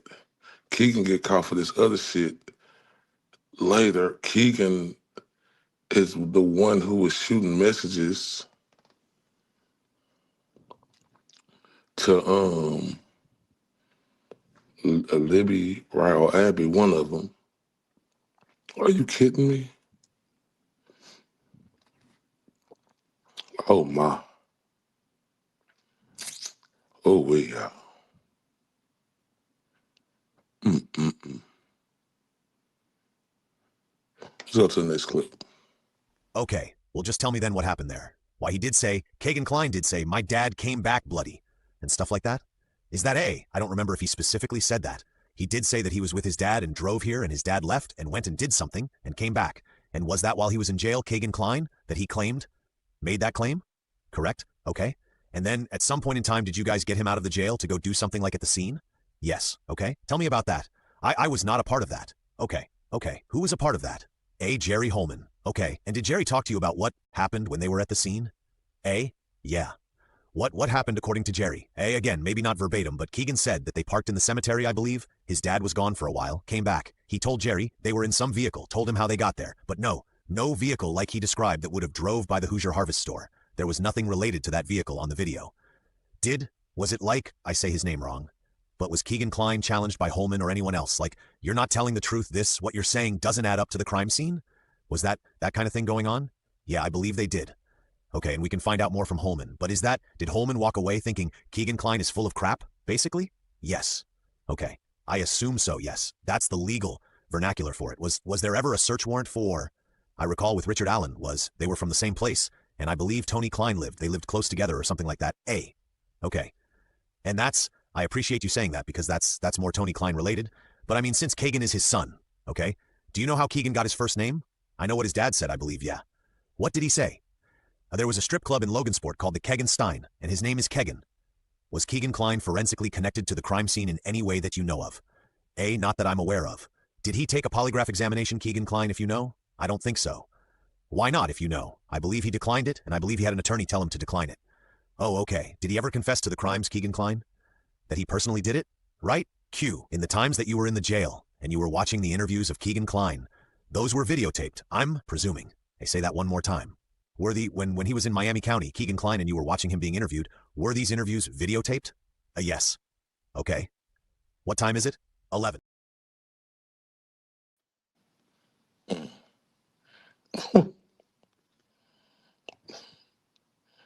Ooh wee. Mm, mm, mm. Mm, mm, mm. Ooh wee. Let me hear that shit again. I'm sorry, y'all. Okay, well just tell me then what happened there. Why he did say, Keegan Kline did say, my dad came back bloody, and stuff like that?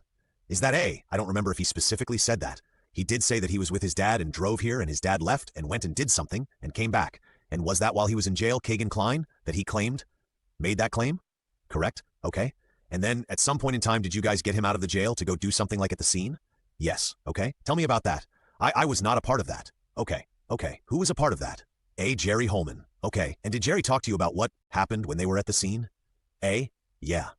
What happened according to Jerry? A. Again, maybe not verbatim, but Keegan said that they parked in the cemetery, I believe. His dad was gone for a while, came back. He told Jerry they were in some vehicle, told him how they got there. But no vehicle like he described that would have drove by the Hoosier Harvest store. There was nothing related to that vehicle on the video.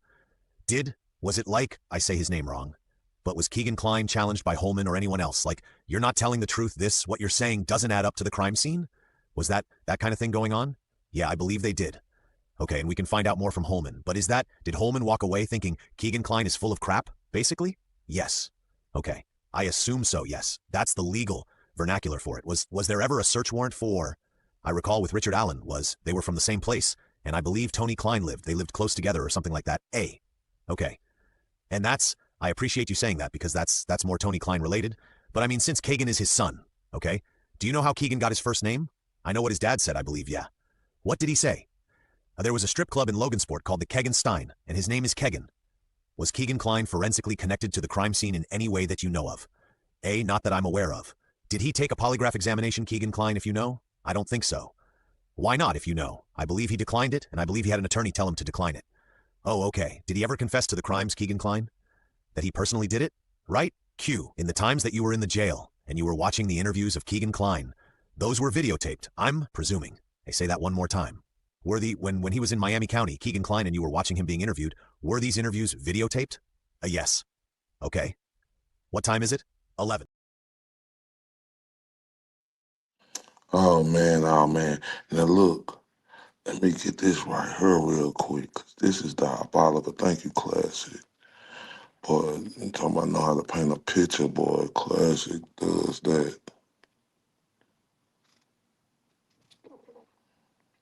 I'm serious. When you talking about painting a picture to bring it coming to this realization how Ron Logan bitch ass, like, look at this shit.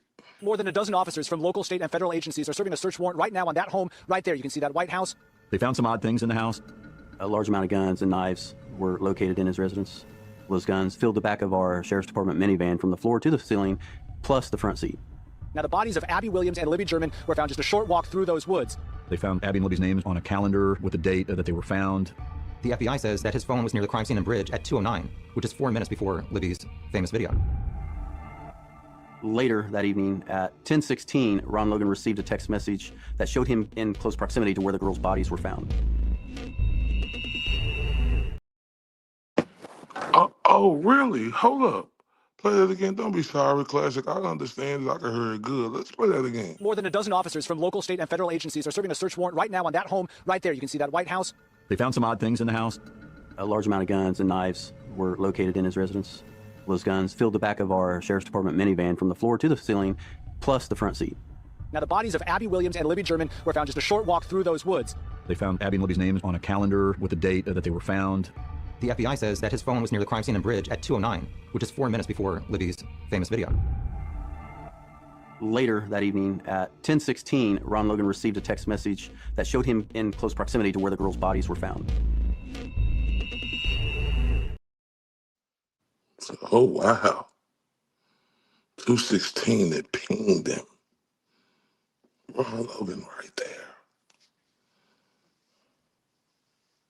This is diabolical. Girls' names was on his calendar. Oh, my God. Oh, wait. You can't make shit up. Oh, wait. Damn, yeah. Damn. Oh, fuck. This shit crazy. What time is it? 11, okay? Okay, let's go to Tony Klein. Why was he a person of interest or a suspect? Along the same basic lines as Keegan was. Was it more that Keegan had implicated his father somehow, or was it more independent of that Tony Klein was on your radar screen? I think someone else could probably answer that way better, but I believe it was because Keegan implicated, or there was the possibility that Dad had access to the Snapchat stuff too. Okay, what investigation was performed related to Tony Klein? Was he interviewed? Yes. Was that videotape that you know of? Yes. Okay, do you know who interviewed? Was it you?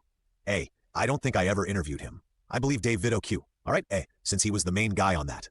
Was he asked about where he was? And did he provide an alibi, so to speak? I'm talking about Tony. He was, and I don't recall without reviewing what. Do you recall whether there was any issue with Tony Klein's alibi? I believe there must have been, but I don't recall what that is without reviewing. Okay, do you know which agency was in charge of the Tony Klein? Keegan and Tony were Indiana State Police. Okay, were standard police tactics such as the Reed interrogation technique used on Tony Klein when he was interviewed? I don't know what training Dave Vito has. I don't know. Okay, all right. Damn. Damn. Tony Klein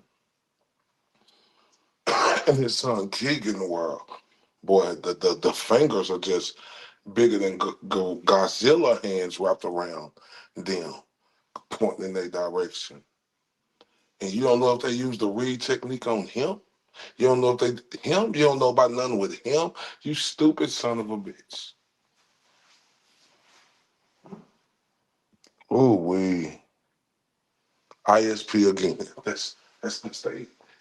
That's his favorite fucking word to say, ain't it? Classic. Man, it's crazy. God damn. Let's continue. Training Dave Vito has. I don't know. Okay. All right. Dave Liebert. Let's move on to him. Was Dave Liebert ever a suspect or a person of interest? Yes. Why? His close proximity again to where the crimes occurred? I believe he was on the Hoosier Harvest store video. Yeah, I believe that was the cue. How did you know he was on the Hoosier Harvest video? A, how do we know? Because investigators had verified the vehicle and with him? Did he also say, yeah, that's my vehicle? Yeah, I believe him and his wife, yes. Okay, and her name's Teresa Liebert. Correct. Which law enforcement office and or agency was involved in the investigation of this suspect? And we're talking about Dave Liebert. I don't know who specifically was. In the beginning, who specifically? I even talked to him at one point. I would have to review even to find out what that was about, but I don't know who was specifically working on Dave Liebert. Okay. And who would be a good person to find out about the Dave Liebert investigation? Who was involved in that? Again, if I had the reports and everything, I could tell you, but okay. All right. And do you know if Dave Liebert was interviewed? Yes. Do you know who interviewed him? I don't. Do you know if it was videotaped, this interview of Dave Liebert? A, again, it should have all, for the most part, been recorded. Okay, do you know if he provided an alibi of his whereabouts when the time frame the girls were murdered? And if the alibi, I don't know. Okay? Damn. He don't know. Oh, his wife says so. Oh, whoop-de-whoop this and whoop-de-whoop that. Shut the fuck up, you piece of shit. I want to know, is it videos I heard of all of any of these motherfuckers getting interrogated beside Richard Allen? Yeah, preferred no cops than these fucking fools, right? Is it any fucking video I heard? Oh, wait, I'm sorry. Let's continue, man. Jeez. I just want to be clear. All right, okay. Move on to a guy named Jimmy Dale Duvall. We all know that killers often come in 3 names. What about Jimmy Dale Duvall? Was this person ever a suspect or at least a person of interest? A, I believe so, yes. Q, and why is that? I didn't have anything to do with Mr. Duvall. I don't know. Do you know who did have something to do with Mr. Duvall? A, I don't. Okay, so would those questions that I've been asking, like whether he was interviewed, would you know that? I'm presuming he was, but same as you, I assume he was, but A, nothing that I can talk to. Q, do you know if Jimmy Dale Duvall has been eliminated as a suspect? Don't, no. And do you know if there's an active investigation regarding Jimmy Dale Duvall? A, there was not. When I stepped out, there was not. Okay? Okay, so that's information. So when you stepped out Jimmy Dale Duvall, that angle had been played out, correct? Correct. All right. So I guess you really don't know a whole lot. I can't really ask you a whole lot. Therefore, I mean, it would be a waste of time for me to find out polygraph and social media and pinging and the like. A, I can guess, but that's, okay? Purely it would be a guess. And who would I find out more about the Jimmy Dale Duvall? I think we got his name off of what was it? It was something that we got that was like, oh, I imagine it was like a PowerPoint presentation. Here's Jimmy Dale Duvall, something like that. Do you know who was involved in his investigation? Maybe I don't know. Okay, before I forget. He just don't know shit.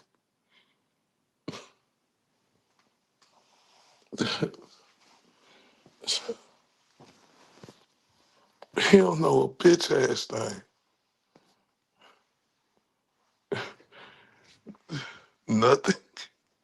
You got no answers? Nothing. That's what the fuck we get. These are the type of answers from motherfuckers who supposed to be qualified, who lead. Man, get the fuck out of here. Now, let's continue. Oh, okay, before I forget about it, I also wanted to ask about each of these guys if you personally knew. Because in a small town, people know people. Did you know Ron Logan personally beyond the time that you went over there because something was stolen? No, I did not. Did you know Kagan Klein personally? No. Did you know Tony Klein personally? No. Q, did you know Dave Liebert personally? No. Q, did you know Jimmy Dale Duvall personally? A, no. Q, did you know Brad Holder personally? No. Did you know, because I'll forget if I don't do it now, did you know Rick Redhawk? No. Did you know Michael David Schmidt? No. Did you know Patrick Westfall? No. Did you know Thomas Lincoln Wallace? No. Did you know Brad Weber? No. Did you know Daniel Nations? No. Did you know Derek German? I knew of him. How did you know of him? Just past criminal dealings. Were you ever involved in an investigation of Derek German? A, you mean for this case? No. Or any of the others? Yeah, the other cases. I know I've been to his house a few times. I don't know that I was ever actually the lead guy or taking care of it, just backing up other officers. Q, I noticed before. Well, was he arrested before the girls were murdered? Do you know that if he had been arrested? Had he ever been? Within, let's say, 3 to 4 months before the girls were murdered, had Derek German been arrested? I don't know. Did Derek German ever work as a confidential informant to your knowledge? It's possible. You don't have any? I don't have any. Okay. A guy named Elvis Fields, did you know him? No. A guy named Garrett Kurtz, do you know him? Knew of him, but no. Okay. Same way that you knew of Derek German, right? Not in a personal capacity, but more? Correct. Okay. Some lady named Ashley Garth, knew of her? Knew of her the same? Gabe Ellis? I knew of him. Same way that you knew of Derek German? Correct. Okay. So we'll get back to who were we talking about? We started talking about Brad Holder? A, yes. So I'm on to checking out. Knows nothing about a double homicide he's working on. Classic. Oh, wait.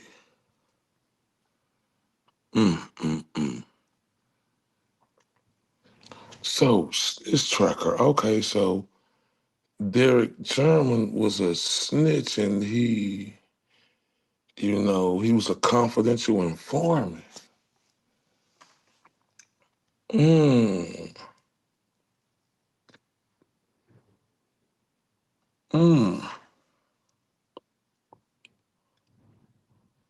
Damn.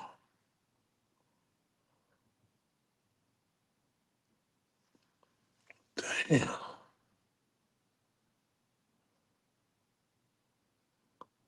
Damn. Went down from 20 years to 1 day. Family didn't want to do no DNA. He was a confidential informant.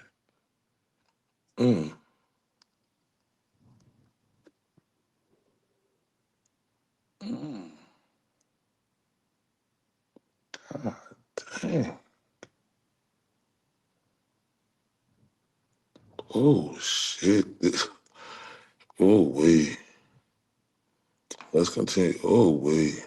Yes. So I'm on to checking out alibis. Did he provide an alibi? Did it check out? I believe. I remember him. I remember seeing something about him working out. I don't know whether that checked out or what have you.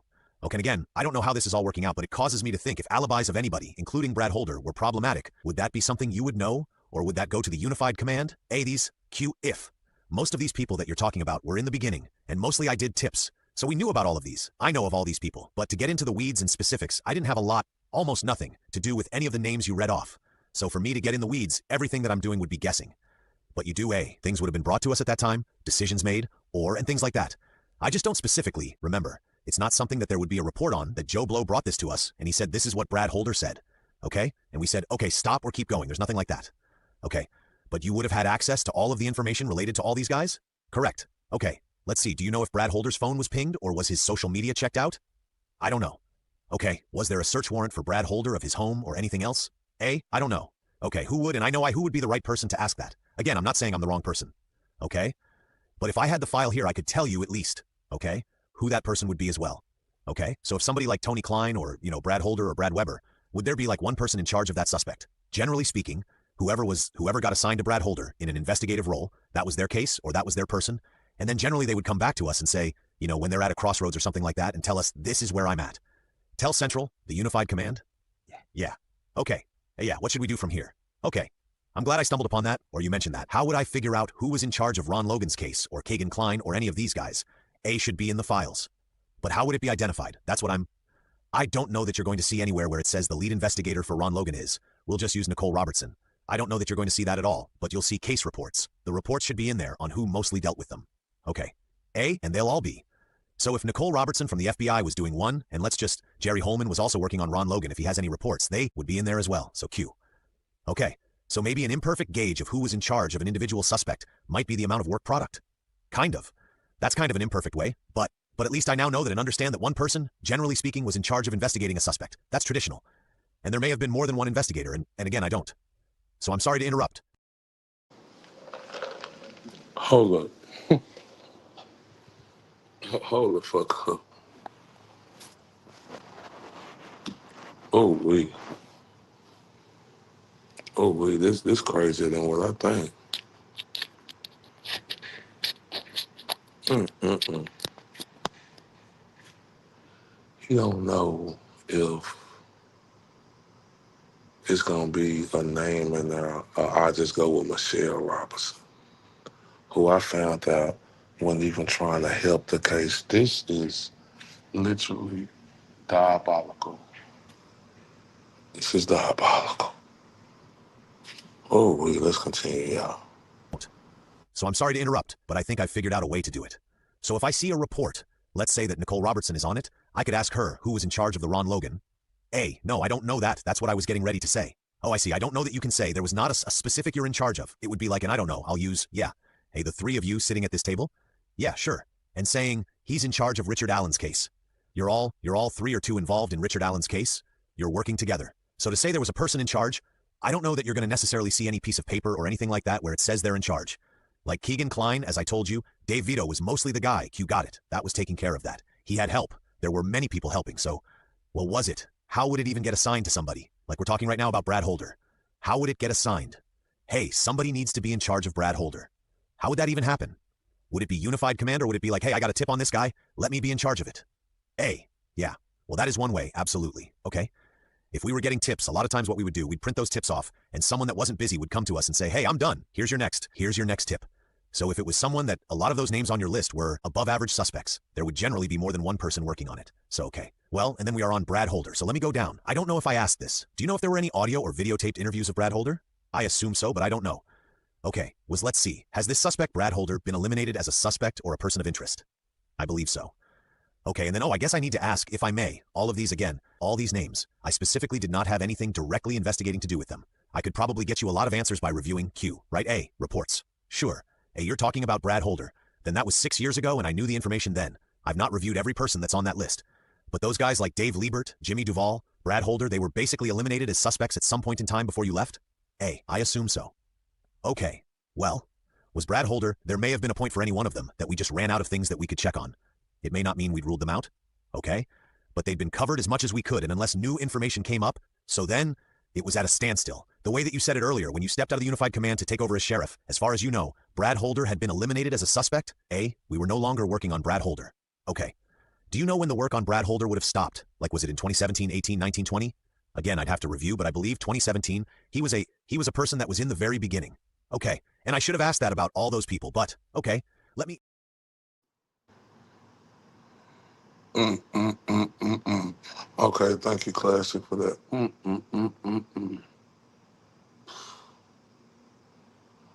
Damn, Brad Holder was just eliminated.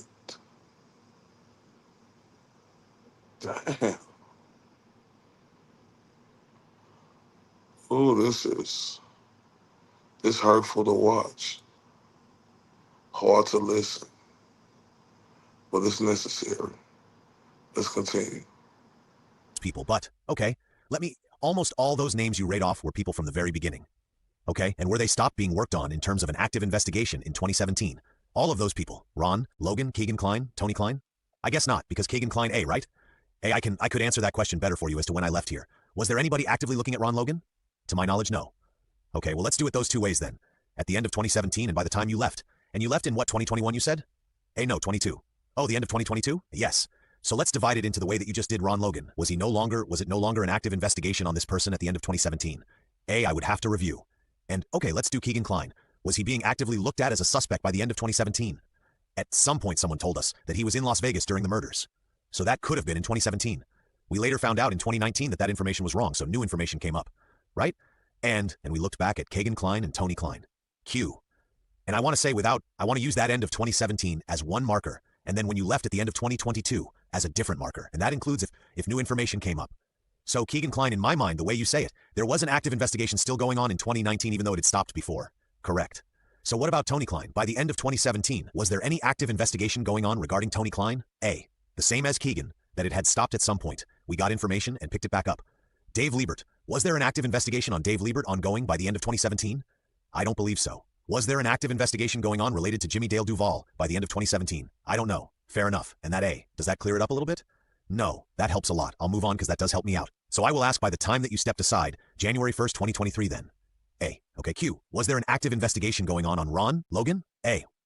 Q. Was there an active investigation going on December 31st, 2022 on Keegan Klein? A. Yes. Was there an active investigation going on December 31st, 2022 on Tony Klein? A. Yes. Was there an active investigation going on December 2022 on Dave Liebert?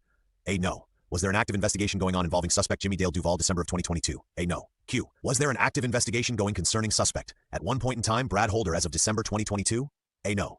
Was there an active investigation going on concerning Rick Redhawk as of December 2022? No. Q. Was there an active investigation going on concerning suspect Michael David Schmidt as of December 2022? A. No. Q. Was there an active investigation concerning Patrick Westfall at the end of December 2022? No. Q. Was there an active investigation of Thomas Lincoln Wallace at the end of December 2022? A. No. Q. Was there an active investigation concerning Brad Weber at the end of 2022? No. Was there an active investigation concerning a guy named Daniel Nation at the end of December 2022? A. No. Was there an active investigation concerning Derek German at the end of 2022?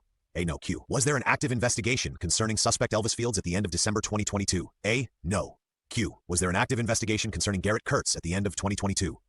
A. No. Was there an active investigation concerning Ashley Garth at the end of 2022? A. No. Was there an active investigation concerning Dave Ellis at the end of 2022? Okay, so that'll help. That'll help some of this out. So was I done with Brad Holder? Was he...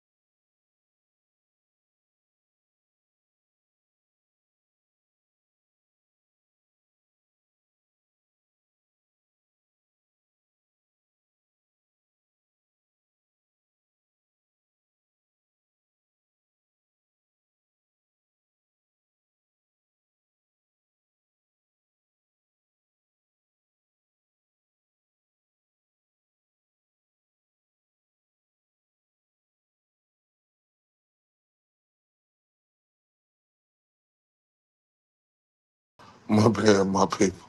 My bad. Man. Y'all, boy. This what I just got from Classic. Oh my God. This is something I can't believe shit.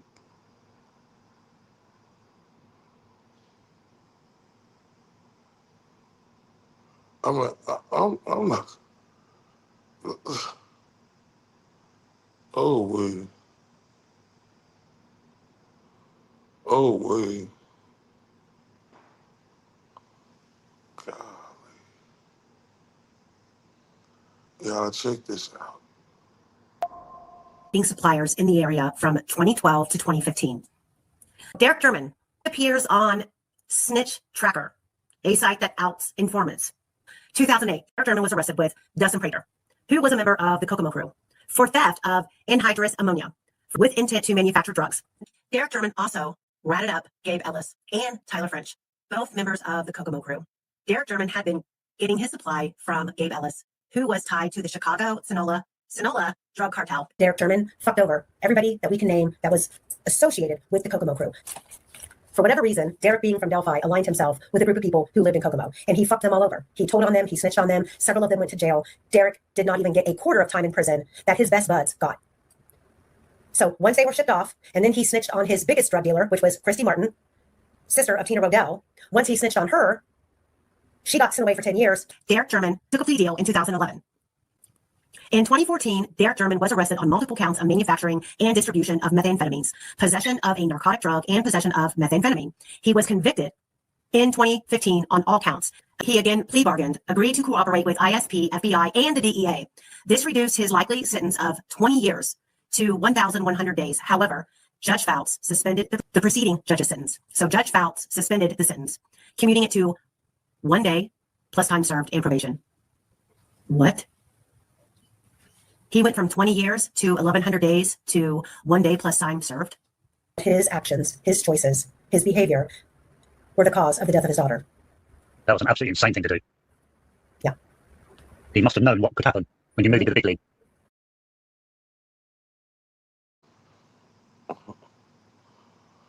Now hold the fuck up.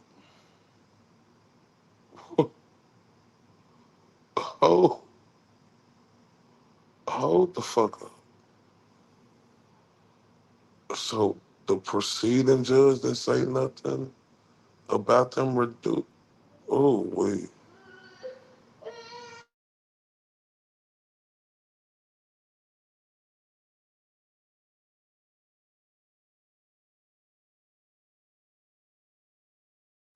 Sorry, everybody. That was my little one.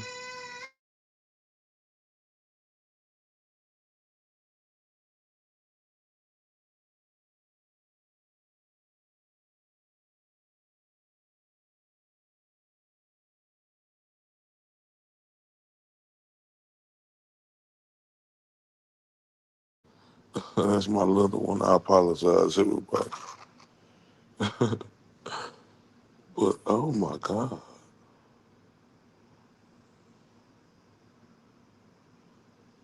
Well, this crazy.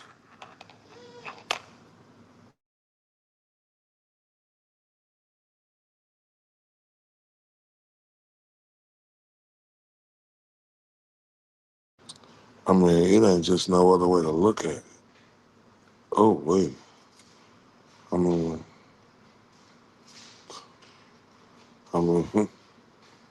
let's just continue. Of 2022. Okay, so that'll help. That'll help some of this out. So was I done with Brad Holder? Was he polygraphed? Brad Holder, if you know? I don't know. Okay, and I'm not going to be able to ask you anything that you'll know about Brad Holder? No, I don't think so. Okay, so I've just got to figure out who was involved in that. Rick Redhawk, was this person ever a suspect or at least a person of interest? A yes. Why was that? A. Came off this, I believe we had a couple of tips, and I believe one of his tips was from some sort of counselor that had to stop seeing him as his counselor because of his behavior towards that person. Right? And he was a violent sex offender registry person. Which law enforcement agency was involved in the investigation of that suspect? I believe that was Carroll County. Carroll County, okay? And do you know specifically who was involved in? A, I spoke with him. He had an arrest warrant for failure to register, and I spoke with him briefly at the jail the night he got arrested and got a buccal swab. And then I believe Mike Thomas in another agency helped continue with that. Okay, so he was interviewed? A yes. We're talking about Rick Redhawk. Did he provide an alibi and was it checked out? A yes. He said that he was staying with a friend, a girl, in somewhere else, another town. He was supposed to be registered to be living in Deer Creek in Carroll County, a little town, Deer Creek, up by Logansport. And he was staying with a lady friend somewhere else, said he was by himself, went and got gas and went to a store or something like that. And I believe eventually was it found that he didn't use his credit card or anything. I don't know where that investigation ended up at, but he provided some sort of alibi. Okay, and you've already answered this. At some point in time, the active investigation of Rick Redhawk was ended at least by December of 2022. Correct? A, correct. Is that a yes? Yes, correct. Okay. A, sorry. No, that's fine. Do you know if he was polygraphed? I don't Delphi. Okay. Okay. And you had said, what did you just say? You don't know if he was polygraphed. You know, this alibi just checked out. And what the fuck am I listening to? Man,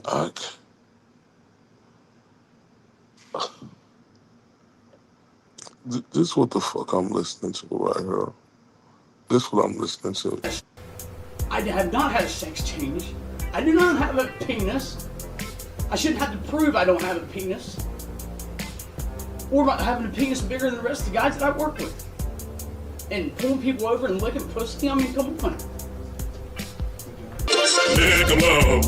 Obviously, I haven't had a sex change. I don't have a penis. From Lieutenant Licking Low, pussy licking.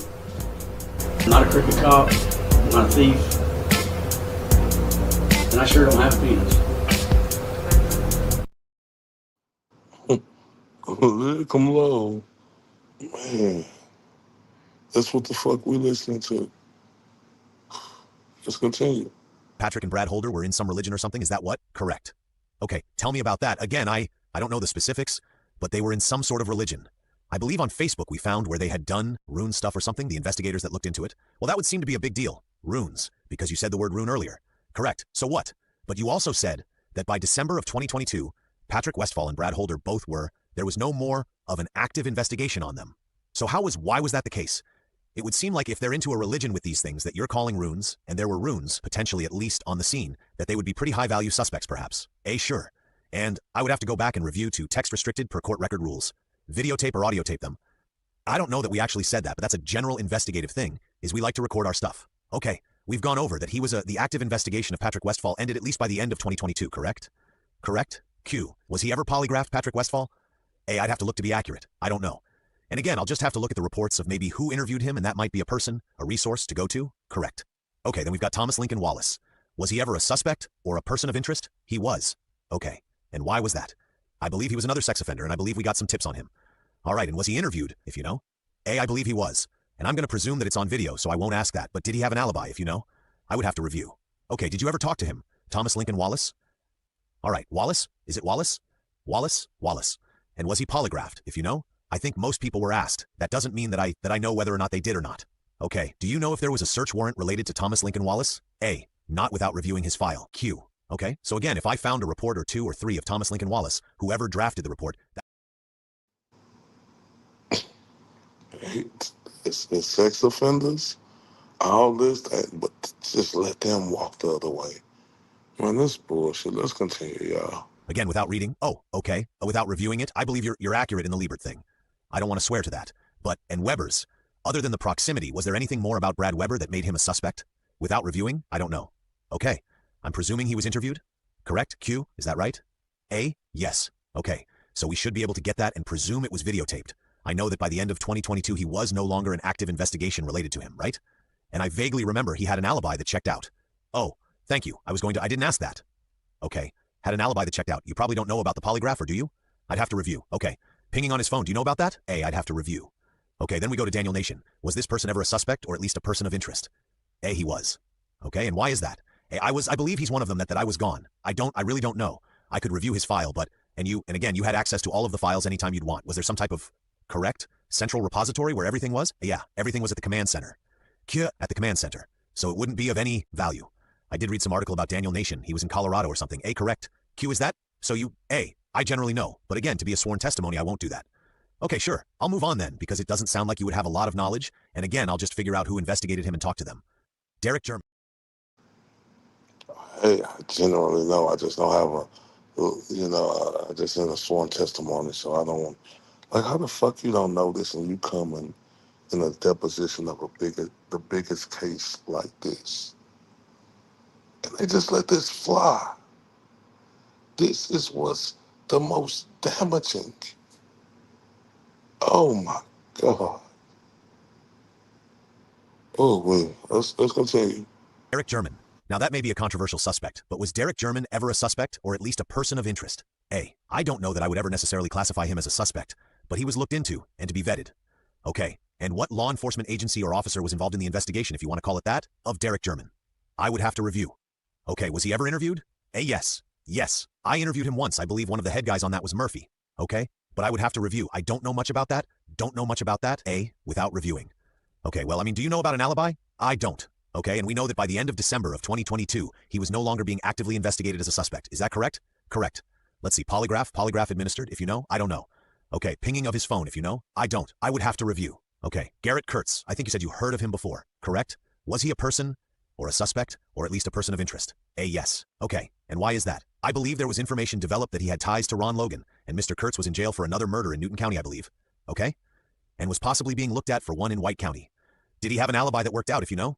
I don't believe so, but I would have to review to be accurate. Do you know which law enforcement agency was involved in the investigation of Garrett Kurtz? A, Indiana State Police. I went to an interview of him in jail, and did you participate in it or just watch? Myself and Dave Vito ended up getting into that interview. Okay, was there anything about that interview that caused you to think he is a suspect or continues to need to be a suspect? Or nah, he's not really a suspect? Anything about that interview? I would have to review too. Okay, get the specifics. And A, I know he polygraphed. Oh, okay, how did that work out? A, I believe he failed. Okay, he failed. And that polygraph examination should be available, I'm guessing? Correct. And what about alibi? Did we talk about that? You asked and I'd have to review. Okay, and pinging and all that, you don't? Do you have? A, I'd have to review it. Okay, and when you say could you, I know it's maybe getting late in the game, but what do you mean by pinging? What is your version of pinging? Just that a phone is pinging off of a tower somewhere, and can we kind of establish where the phone was located? A, okay. Because we had the tower dumps from out there, and we ran everybody. You know, anytime we got a phone number, we checked those against the tower dumps. Okay? And it doesn't necessarily mean I can answer your question any better, but would that, what you just described, be like one big document that's like, here's the phone number of this guy, or is it A? I believe there is a document of this phone number belongs to this person. It could be, I'll use Nick as an example. His office may have cell phones that he hands out to his employees, so it may return to the prosecutor's office, but Steve Mullen may own it. But yeah, we had all of the tower dump from around the crime time. I don't think I've seen that, so it should be on a file. Yeah, I don't doubt. There's just, as you know, there's just a freaking crap ton of stuff and an A. And the reason I asked that is because did we specifically ping Garrett Kurtz? I don't think we specifically did, but we would have checked any of his numbers that he would have provided. Q, you would have? And we got? Yes. Okay. Ashley Garth. Wow.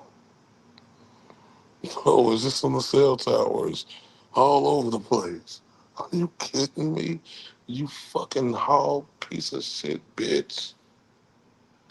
Like, just so fucking nonchalant about this David Kurtz who had ties with Ron Logan, who was in jail.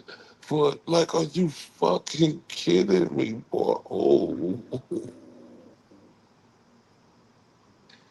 You normally let Keegan walk around 3 years before arresting his youngest victim as a two. Oh my God, that's. Oh wait, let's continue, y'all. Yes. Okay. Ashley Garth. Was she ever a suspect or at least a person of interest? I don't think so. Okay. Gabe Ellis. Was he ever a suspect or at least a person of interest? I remember the name. I remember he was looked into, but I don't know. Without reviewing, I don't know. Q. So all those questions I'm going to ask, I need to figure out who was investigating that. And I haven't left a whole lot of time for Brad. I mean, there's other things. I want to leave him at least 15 minutes, and I don't know how long everybody can stick around, but I didn't get to go into a whole lot of other stuff, so I apologize. But do you have mop-up questions, or? Yeah, let me ask him just a couple here. Okay. Read-in questions? Q. So Mr. Baldwin asked you earlier about these composites or the sketches. You recall those? Yay. Questions? Yes.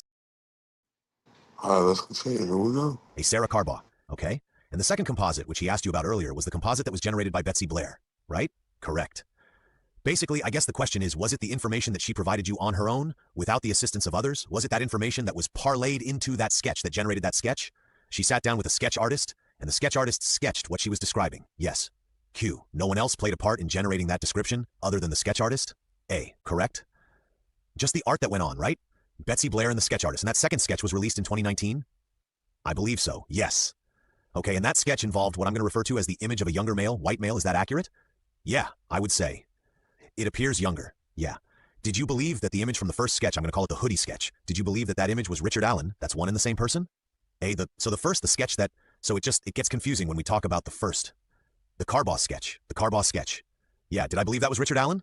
Yeah, I believe she saw Richard Allen walking down the road. Yes, and that was her description of him? Yes. Okay, and then did you believe that Betsy Blair saw Richard Allen? Yes. And do you believe that the second sketch is also a sketch of Richard Allen? A. Yes. You agree with me that sketches have a lot of differences between them? Right. They're just sketches. They're not pictures. They're not photographs. It's just a sketch. I mean, the one obvious difference is that the ages of the two people seem to be fairly different. Which, you're looking at an older lady. What people see isn't always perfectly accurate. Betsy Blair, and I would have to look, but she described the guy in his late 20s to early 30s, and that's young to her. Whereas Sarah Carbaugh, I can't remember off the top of my head what she said the age of the person she thought was, but to her 20 to 30 could, yeah, that person can be older. So Q, so what you're saying is it depends on whose perspective it is? Sure. But my question is, you think both of those people saw the same person? Correct. But yet they generated fairly different results when the sketches were released? A, correct. It's very plausible that those sketches, if they're accurate, were different people? A, but based on the information and the facts that we have, I don't believe that's true. But you agree with me they don't look the same? Oh, they're not perfect. One of them again has a mask. One of them, the sketches, they put a hat on him that they had no idea was the correct hat. We had to tell people when we released it that the hat, not to take the hat into account. I'm not going to mark this at this point, but do you see this? Yeah. Oh, wait. They believe the junkie and Cheryl. This is just so weird, man. But do you see this?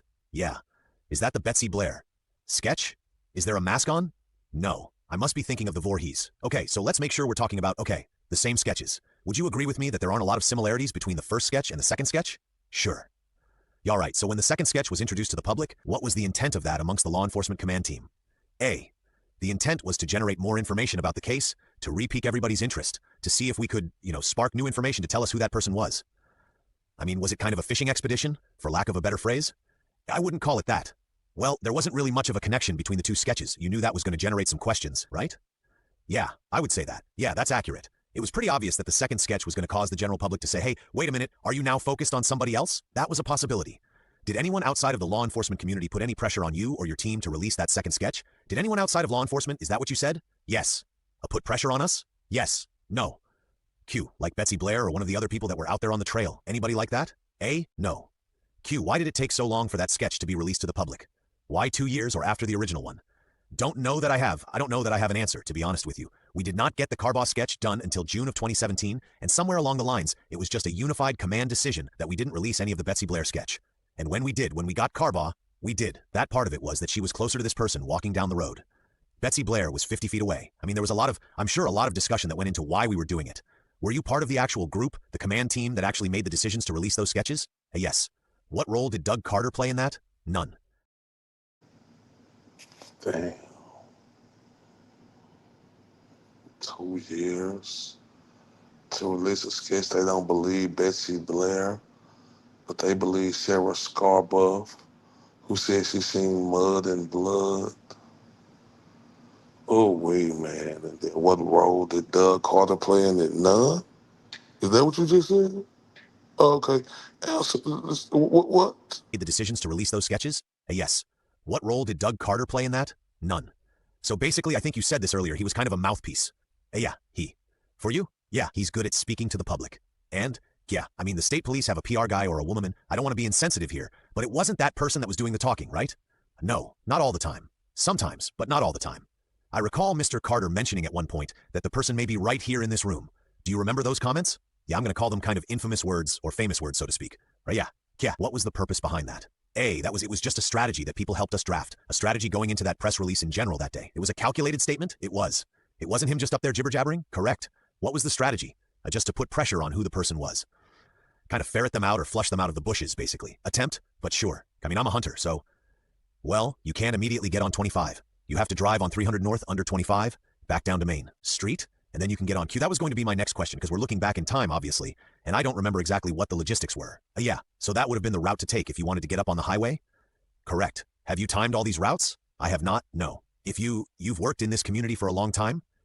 Yes. Would you estimate that's probably the fastest route to get up on the highway and go down A? To get on the highway? Absolutely. In other words, you wouldn't have to go through town? Correct. Talking about Westville now, you said you went up there, you weren't really sure when? You don't believe that Rick was represented at the time? Correct? Was there a plan in place amongst the law enforcement authorities that went up there to try and interrogate him before you went up? I don't know that the word interrogate is the word, but talk to him. Yeah, that was the whole point of going up there. Was there anything at that point that was unique that you had learned since you arrested him that you wanted to address with him? Not off the top of my head. No, I don't think so. So nothing had really changed from the time of the arrest to that point. You were hoping to go up there and get a confession, I assume, just like most investigations, right? Sure. Okay. Andy asked you about what I'm going to refer to as ongoing investigations, and I think you said that you hadn't been involved in a whole lot generally in the past several months?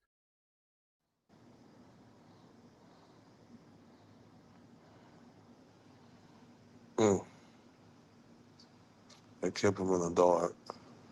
So shout out to RC for being on here. They kept him in the dark. So it's easier for him to talk in a press conference, right? That bothers me, like that. And I always come to that part where they say he knew how to talk good. He was passionate. He knew how to talk good. He was passionate. But had no idea about the investigation. He said the person can be right here in this room. They said that was calculated. That's stupid for them to say that. And then for a dude and him to come out and say, if you don't like the way the investigation goes, you could leave this country. Oh, I can't believe this, y'all. Oh, let's continue. You were hoping to go up there and get a confession, I assume, just like most investigations, right? Hey, sure. Okay. Andy asked you about what I'm going to refer. Yeah, and yeah, look, no, they knew Rick didn't have a lawyer to represent him. This is what's fucked up. But these bitches act like they was just going up there and not knowing that. They knew. Oh my God. You were hoping to go up there and get a confession, I assume, just like most investigations, right? Hey, sure. Okay. Andy asked you about what I'm going to refer to as ongoing investigations, and I think you said that you hadn't been involved in a whole lot generally in the past several months. In fact, you said you kind of currently cut out of this in January, right? I think I know the answer, but tell me why in January you kind of stepped down. A new role, sheriff. So was it because you had just other responsibilities and you didn't have time for this, basically? Correct. I have other responsibilities, still have meetings, still, and I don't want to say I'm not a part of it. I just haven't done any of the investigating or anything like that. Who were the... I'm just going to ask you this question. Who were the, let's just say the 5 law enforcement officers involved in this case that you think had the most knowledge about the entirety of the investigation? Myself, Steve Mullen, Dave Vito, and Jerry Holman. So Mullen, Vito, yourself, Jerry Holman? Yeah, and who else did you say? Say them again. Q Mullen, Vito, Holman, yourself. Who's A.J. Harper? Harper. Was Tobe Leesenby very active in this investigation while he was the sheriff? No. Do you know why? He was the sheriff and not an investigator. And I know that from sitting in depositions like this and living around cops my whole life, I understand that not everything is like it is on TV. But when it came, where did the buck stop when it came to making the decisions about, hey, we're going to release this sketch or we're not?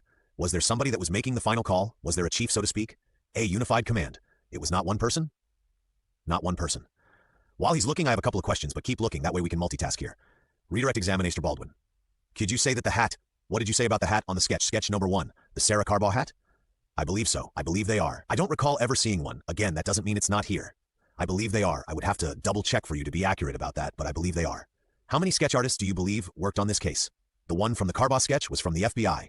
The one that did maybe any other sketch that we had done was from state police, so I think just 2. Just 2 sketch artists total? Yeah. Q, there weren't multiple ones from the state police that you recall? A, don't think so, that I recall. I believe there was just one from state and one from the FBI. Candy asked you some questions earlier about who showed up on the scene. I think there was a Giancola and Officer Yoder? Correct. And obviously a lot of other individuals out there, right? That were searching? Correct. Was there some admonishment to all of these people by law enforcement that they should not talk about this case? Not to my knowledge. Or what was at that scene? A, not to my knowledge. Kind of a gag order, if you will. Not to my knowledge. There were obviously a number of witnesses that were children, or minors, I should say, that were on or around the trail on the day in question. Would you agree with that? Correct? Kind of the same question. Were there directives from law enforcement for these people to not talk about any of this stuff publicly? Not to my knowledge. Key, back to the ongoing investigation questions. Are you aware of any other officers that are involved in this investigation, that are actively interviewing witnesses, or anything of that nature? It's ongoing, this week, last month, and the last couple of months, because it sounds like you haven't been doing much on this. A, do I know who is doing those things? Do you know if anybody is out there? Yes. What's going on? I mean, you've got a guy in jail, so what is ongoing? A, they're still working on things with Richard Allen. I'm sure they're tying up other loose ends. I mean, I know they're still out there doing stuff, yes. Are these law enforcement authorities or officers communicating with you about this, about what's going on? Are you getting briefings? We had a briefing or a meeting not too long ago, but what else is there? Just I know that I don't know what they're specifically doing. Okay? A, if that's your question, I don't specifically know. What else is there to learn about Richard Allen? You mentioned it? A, I don't specifically know what they're doing. Okay, when do you expect to get another briefing on what's going on? A, when we decide we need to have another briefing and get everybody up to speed. Who decides that? Again, it'll just be a unified command thing. Somebody will decide to have that meeting. Did Nick send you kind of the bullet point list of topics that I offered up to him last week in advance of the deposition today? A, yes. Okay, and I'm kind of, sort of looking for it right now. I know it's here somewhere, but, oh, I gave it to you. It's all right. Don't worry about it, Andy. It's fine. Obviously, we haven't covered all those topics on there. We got to a lot of them today. But did you come in here prepped to talk about all of those? Or did you just kind of A? Absolutely not. Okay? A. There's no way I was going to be prepped to be able to accurately speak on every one of those topics. Okay? Having a little bit more time between now, let's say, and the next time we might order up your deposition, you think you could take a look at some of those topics and kind of brief yourself, prep yourself a little bit better just with a little bit more time? I can sure try. Absolutely. Okay? Have you shared that list with any other officers? A. I have not. No. I know I'm not asking what he did. Yeah, I have not. No. I don't have anything else. So do you want to review and sign, or do you want to waive, or do you know what I'm asking? I know what you're asking. I'd like to review it. And further, the deponent saith not. Oh, this is crazy. And man, we're going to have more later on, but I appreciate everybody. Y'all have, and I love y'all for showing up and showing out, and I'll see y'all soon.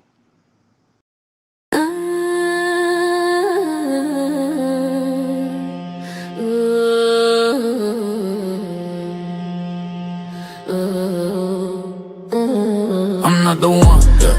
I'm the right one, yeah. I'm the right one, yeah. I'm the right one, yeah. I'm the right one, yeah. I'm the right one, yeah. I'm the right one, yeah. I'm the right one, yeah. I'm not the one, I'm the right one. I walk in like a bird, cold, look clear.